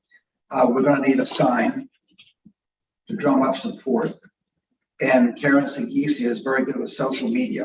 Okay. So we can get her going on getting the word out in the community. Okay. How do you envision this set up? I'm just curious. It's at the pavilion? Yeah. So how does it look? Well, we guesstimated we could have 5 to 7 vendors in that They space. work from their trucks or are they on tables? In And tents. I've been to many farmers markets, so And what I envisioned were tents. tents. And Okay. there are some people that did ask about if they could move the truck in. Yeah, because there's a road behind this But facility. that road, we recommend it would be closed for unloading and unloading. And once they're loading and unloading, will they, where will they park their vehicles when? Park right there on Park Avenue Okay, until it's over. It's going to be 2 hours, Friday night, 5 to 7. And Our parking goes to 6, no fee after 6. But prior to that, that'd be, Well, we'll deal with it. We can deal with that, just like we did with a funeral, where I notify the police for a special thing, and then I just give them the time parameters on that. So I can handle that part. I think we gotta get it, I would make sure you have it all written down exactly how this thing's gonna be laid out with maps, and I've done many events in my prior jobs. Oh, we don't have vendors at this point. right. Well, first of all, I want to say I'm really excited about it. Yeah. sounds like fun. So all the questions are to make sure. I think it'll lower the temperature of the town slightly and give us a bit more unity. I can only think positive things can come from it. The map should come in the fullness of time once we get people on board. Recruiting is more difficult than I thought. Yeah, and one thing I would do too is put your email address in the town. That's because you're doing this as Jim Jenkins, the town council. Well, I'm a proud individual in this case. And I think it gives you more gravitas to. All right, so you're looking for town approval to do this, Jim? Okay, let's show them. Chair, I entertain a motion. Wonder if you foresee or if Parks and Rec foresees need for budget or any money towards it? A sign in the fullness of time. I don't know whether we're going to have enough vendors to make it work right now. Right. But if we get 5 vendors, I think that's stuff. then I'll come back to you and ask for some funds for a sign. And, yeah, and I would say it would be nice, like once it's a little more defined to have a plan that we could see and formally vote on. But I think that to at least say, yeah, like that it's something that the town council feels would be a great addition for the town and to begin work on it. including talking to people on Park Row, if we haven't already done that, those sort of things. Did you get feedback from them, whether this is a bad date for them, or is it, they're filled up, or they can't make enough money on this? The vendors asked us to put it Friday night. So Some you only were had one sign a up. little bit disconcerted with the 2-hour time period, Too short? too short. Yeah. And I told them to contact me, we could discuss that. It sounds like it would, like Friday night seems like it could work well because you have a combination of people who do come into Harper's Ferry on Friday evenings. So you get some foot traffic from visitors, but then also, of course, at the time when all of us residents would be able to go at the end of our days, especially those of us who are working to duck out early to get to the farmer's market and that sort of thing. If you guys could all mosey by Snellygasters and mention that you heard they were interested, that might be one Okay. motivation. And Jim, will you be leading the organization, the communication as it goes forward, or are you going to be looking for someone that could be With the? Parks and Rec. Okay, great. Parks and Rec does have some money in the account, so we could have the signs made that we need. We do submit a budget every year, and because of COVID, we haven't spent hardly any money at all. So there should be plenty of money. We could always go back and ask for some retro. Yeah, I'm thinking more terms of organizational capacity. That's really the thing that's needed to make a farmer's market work and to grow it. And it sounds like with Parks and Rec behind it, that capacity will be there. Right. And we could also look at starting at 4. The reason why we said till 7 is the evenings are getting darker earlier. So, we figured 7 would be the limit. Yeah, I want to thank you, Jim and Patty, and the Parks and Recs for this idea. I do think it will be a community builder, and I fully support it. Thank you. And we would notify all the residents on Park Row individually of what we're doing and what timeframes. And many don't even really live there full time, so I don't think parking will be an issue for the vendors. Okay, I mean, it's basically a 2-hour plus before and after. It's not that many hours. So, Jim, do you have a formal motion to present? I move that we begin work on a farmer's market at the Bandstand Park on Washington Street to be held Fridays from 5 to 7 p.m. And we work on recruiting now and organization. Second on the motion. Second From Storm. Any discussion on the motion? All those in favor of the motion? Aye. Laura? She says aye. hi. 6-0. Okay, thank you. Patty, thanks for spending the evening with us. Let's go with landmarks. Okay, thanks, Patty. Landmarks update on Fireplace Christians this year. This is mine. The fireplace repair got a wrinkle. We last council meeting approved the repair of the fireplace. I had a long discussion with Dave Brittingham. He is actually a contractor working on Storm's home. And while he's working on Storm's home, he can't work on his grill. They're almost out of there. Okay. Like tomorrow, maybe. He told me good news that he'd probably be able to get to the project by the end of August. So when we walked the project a few weeks ago, everything seemed fine. And then I got a call on Friday before the Water Commission meeting that at noon, or right before noon, that to do it right, he needs, the bid was approved at $3,000. He needs a little more money, $3,400. And we might maybe we can do this as 2 things, but what's gotten in the way is these grates. They're more expensive. They're heavy iron grates to cook off. And he was going to put some really light things in there, but now he realizes these things have to be embedded into they were going to be just laying on there, the other design, but these are going to be made and built into and cemented in to the grate. Now, one side you'll be able to cook on it. The other side, he's going to make it so that you can have fires, just a little fire. and for more of an ambiance thing. So my concern is that we did put this out to bid. He had the lowest bid. And I'm just entertaining a way to do this. I could make a motion for the additional $400 for the grill. Grate. It's the grate, actually, the iron grate that's causing the issue.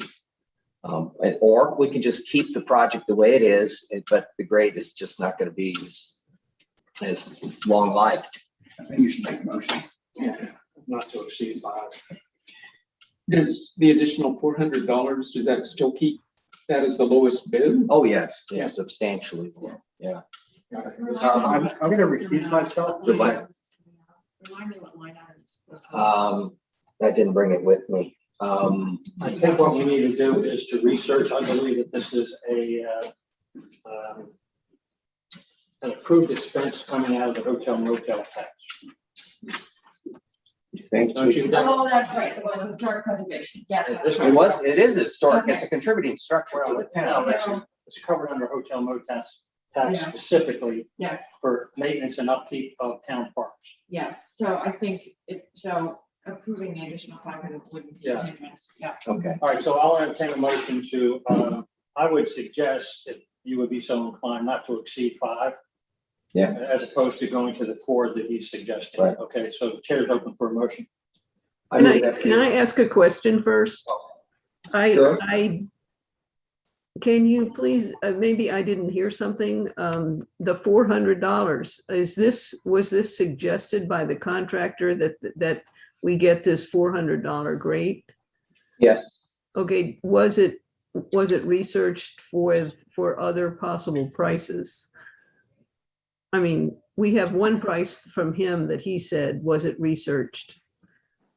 We always had ambiguity over the grill part.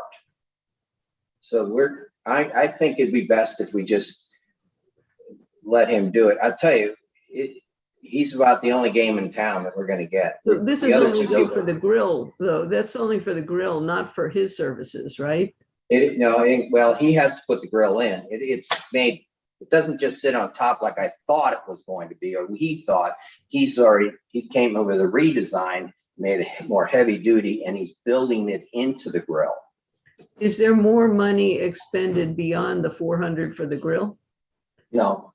No, so the total is 400 for this grill and his services? Yeah, it's gonna end up, we'll probably, we always try to bounce a little more room in these, so we'll do it for 500. But at the end of the day, this whole thing will cost between $3,400 and $3,500 to repair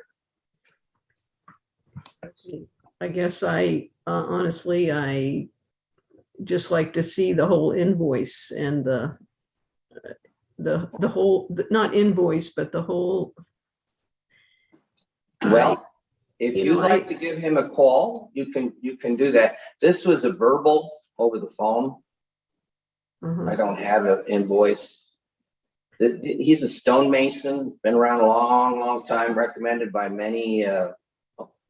No, I don't have any doubt. I just, has he already been contracted to work on the fireplace? Yes, he's already been contacted. Yes, I already had a meeting with him. Contracted, yes. Okay, and so today, what you're saying is there's an additional 400 expense added to what he was already contracted to do? Right, correct. Okay, that's what I wanted to know. Okay, thanks, Laurel. All right, so let's. Yeah, let me go on it. I move that we approve $500 from Not to exceed. not to exceed $500. There we go. To install an iron grate in the fireplace, stone fireplace. 906. From account 506? 9506. 906. 906, sorry, 906. I need a second on the motion. So I got a second, excuse me, we have a second from Chris. Any discussion on the motion? All in favor of the motion, raise your hand. Laurel? I'm going to abstain. Okay, we have 2 abstains. And the reason we want to keep this all in the public's eye, always, we want to make sure, and I had an issue So I brought it up real fast. Okay. Okay, all right, let's go to parking committee, Christian. All right, parking committee. Okay, this is, Christian, then hustle through this. I'm gonna go fast. Okay, so I've gotten a lot of feedback from many of our residents, particularly seniors. It's hard for them to walk to Lower Town, not from where you live, Mayor, but from Camp Hill and down. And they've told us that they would like to have free parking on Potomac Street, so they can shop and dine in Lower Town. By the way, most of our parking revenue is collected on the weekends. So the parking committee felt that there would be a very small fiscal impact if we decide to do this. The parking committee, this is a motion, recommends to town council that we add free residential parking with valid parking stickers. Residents have to have valid parking stickers on Potomac Street Monday through Thursday, and communicate this parking update in the Harpers Ferry newsletter for the next 3 editions. Okay, have a second on the motion. Second from Jim. Any discussion on the motion? Yeah, I'm wondering has there been any feedback from the merchants on this? No, but they would like it. It's additional business. How many spaces are we talking about? Or We down have there? about 30 some. No, we have 30 some parking spots. Yeah, oh yeah, we got a lot of parking. There are But 30 spots along Potomac? yeah, Are you saying there are 30 parking spots along Potomac? I haven't counted lately, but there's a lot of A them. lot of them are for merchants though. No. I'm talking about the paid parking. We're not gonna charge parking. That's what we're gonna be doing. Yeah, I think they should have free parking for parks. Well, we don't do, no, but it's only Monday through Thursday. Yeah, Motion. yeah, that's the motion. Yeah, that's. Should we exclude holidays? Like Monday is a holiday. It's Well, we didn't want to make it too complicated for our police or whoever our parking is doing parking enforcement. But we wanted to give a benefit to the residents of Harpers Ferry. I mean, we're doing really well on parking. So I wanted it another day, but I didn't get the vote. So I wanted Friday, but I didn't get it. So, but the committee voted, Monday through Thursday. How We did the change police it.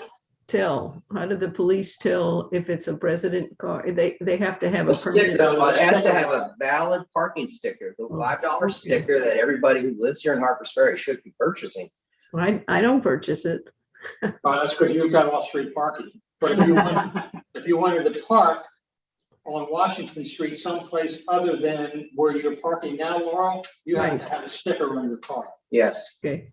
And including in the back sections of town on Fillmore and Ridge. If you're visiting a friend, you better be in their driveway, not on the Right. street. Okay, right. Okay? And for my edification, for those listening, do you contact town hall to get that parking permit? Use police department. Police department, yeah. Yeah, see Susan Waters. All right, do I have a second on that motion? Did I have a second? I've lost track. Yes. Any other discussion on the motion? All those in favor of the motion, raise your hand. 1, 2, 3, 4. Laurel? Yes, she has her hand up. Opposed? I'm gonna abstain. And one abstain. So it's 5, 4, and 1 abstain.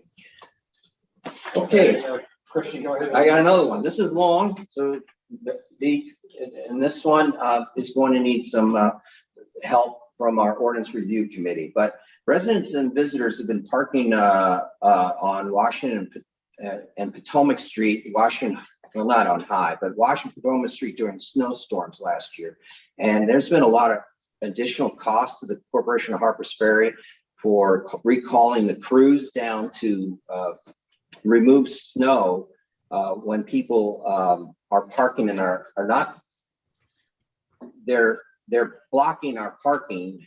When they park, basically they take the parking after they leave, 3 parking spots. So we have to bring the snow people back in, cost over $1,000, and to replow. And it's pretty expensive. So another issue is on the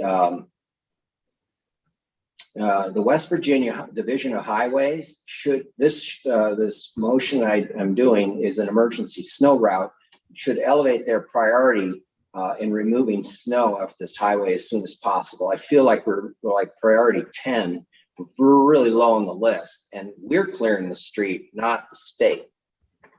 And it would reduce our expenses if the state were a little quicker in clearing that road. So here's the motion.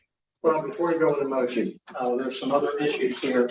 Yeah. We have no authority to declare this an emergency route. That is a state highway, so we have no authority. We have no authority to put up a sign that says emergency snow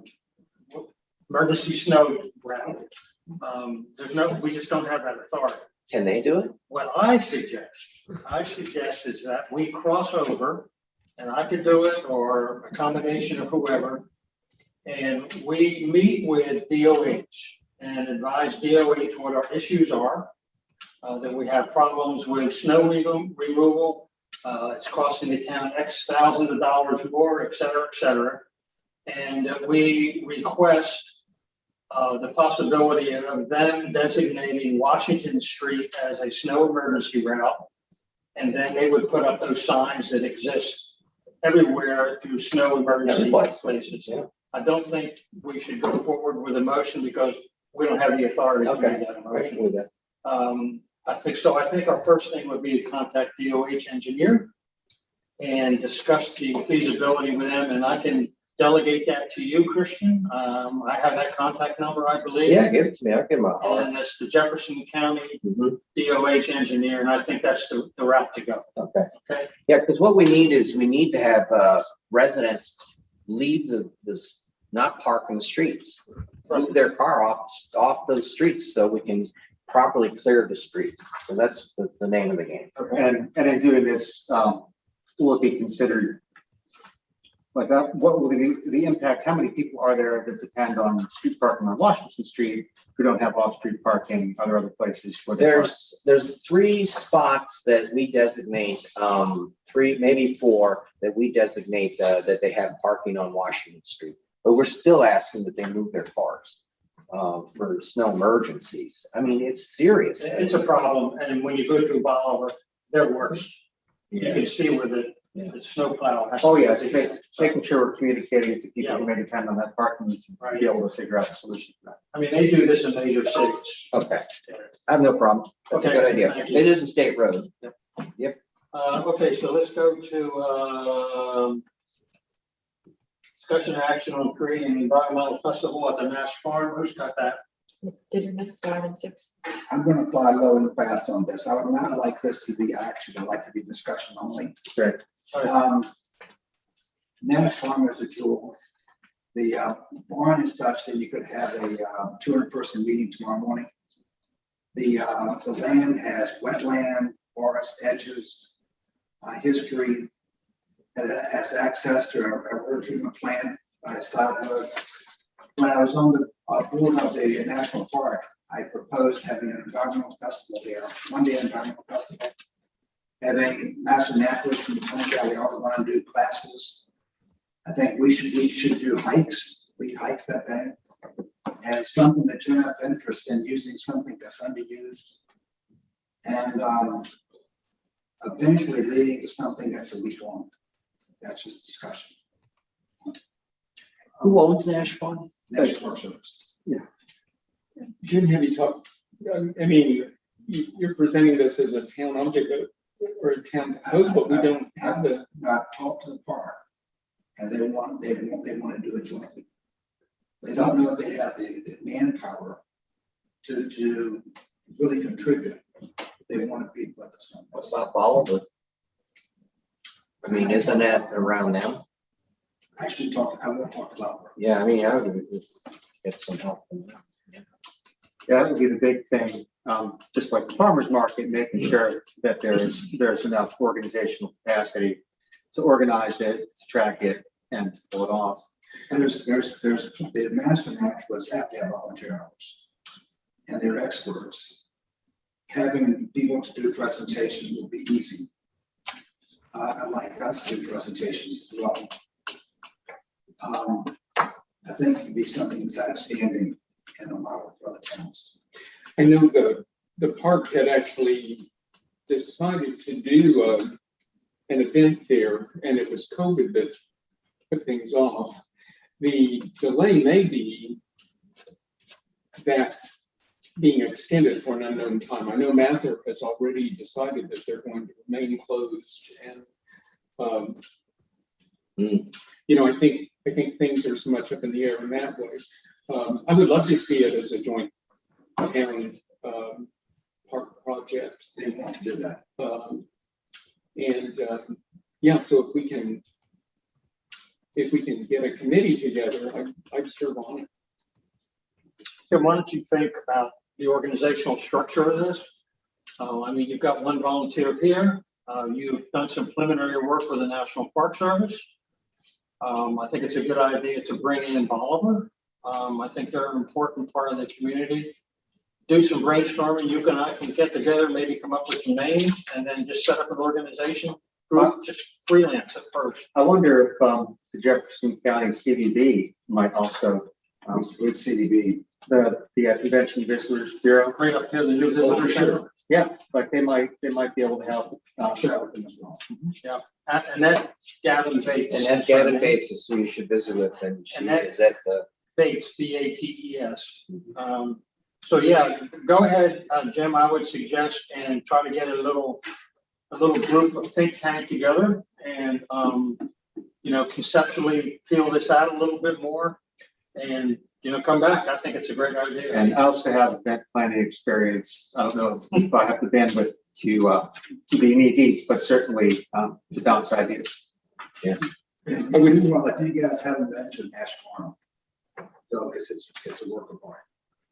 Yeah, it's a wonderful resource in the community that has been underused because the park hasn't had much budget money for it.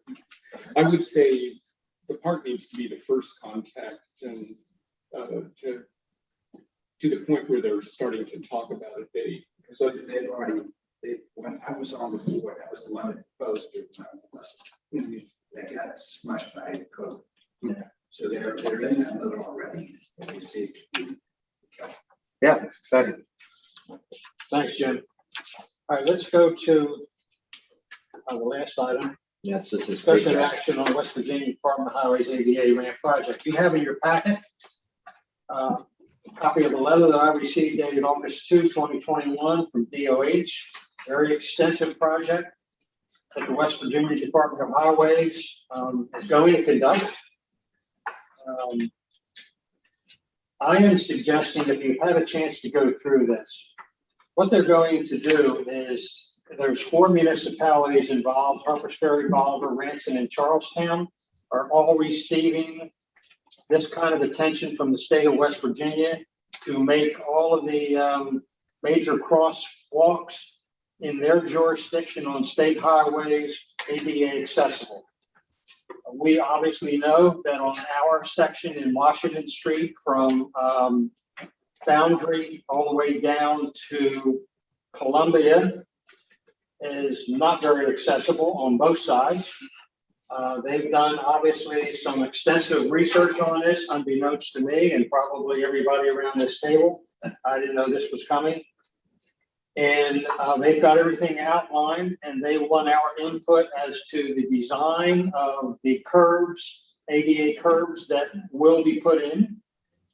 This will be no cost to us, but this is their initiative and we really don't have much to say, except my recommendation is, and they're suggesting here, that there may be some towns like Harpers Ferry, and they even mentioned us in here, that may have some significant historic sidewalks.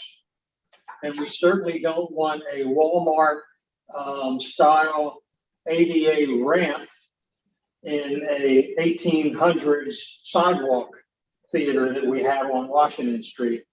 The Department of Highways, I have always found to be very cooperative and very easy to work with. They are reaching out, they need our input on design and this, that, or the other. I would suggest, unfortunately, We need HLC landmarks to take the drive on this and get with and meet with their representatives on the. Yeah, first Tracy. guys, Tracy. yeah, Tracy, Becky, and get back with them, because I think all of this would fall under, in my opinion, the jurisdiction of the Historic Landmarks Commission to make some recommendations. Because like I said, we don't want a Walmart sidewalk cutout put in on between Gilmore and, Well, yeah. the parking committee's done a lot of work on sidewalks. Oh, yeah, already. I know, So, I know. I might mention, DOH got in touch with the town foundation, I know through Ed Wheelis, and actually sent him some pictures of some of their proposals. They're actually the same design, and some of the pictures were from Shepherdstown, what Shepherdstown has installed downtown. So they're certainly fitting with the brick sidewalks that we have. we have cement. I'm a little uncertain how they mesh with the. Well, we have a lot of cement sidewalks. And it's a little tricky because, like, we do want to have an initiative where we're looking at the sidewalks wholesale. But if the state is going to be coming in to do this element, we think of how that future plan is going to be when we make the recommendations, then we're getting somewhere. Well, and another kicker too, is we know that we submitted a $2 million request to the county commission for infrastructure, which included a significant part of that. If we could do $2 both. million for the sidewalk. We can get Well, money for both. But the cutouts were a relatively small portion of total amount. Yeah, agreed. But this ADA thing is really important. Yes, Really understood. So I'm really, really happy that they're doing this, and they're asking for our help. yeah, they are. So I'm suggesting that I get a hold of, and I don't know if he's watching or listening, Guy Hammer. And unfortunately, Guy, if you are, this will be the third major thing that will be put on your plate. But this is all three of these initiatives that HLC is dealing with. The streetlights, the Wheeler House, and this are important issues. And I'm recommending that you agree that I should forward this to HLC. Yeah, I don't think we need any motion. Yeah, absolutely. That's the direction. that Yeah. we'll take. It's great that they want our. I'm already on HLC, so. All right, any other business before this body? All right, Chair will entertain a motion to adjourn. So moved by Jim, do I have a second on the motion to adjourn? Second from Chris. Any discussion on the motion to adjourn? All those in favor of the motion to adjourn, raise your hand. Okay, 6-0. We are adjourned at 9:16 p.m. Thank you very much.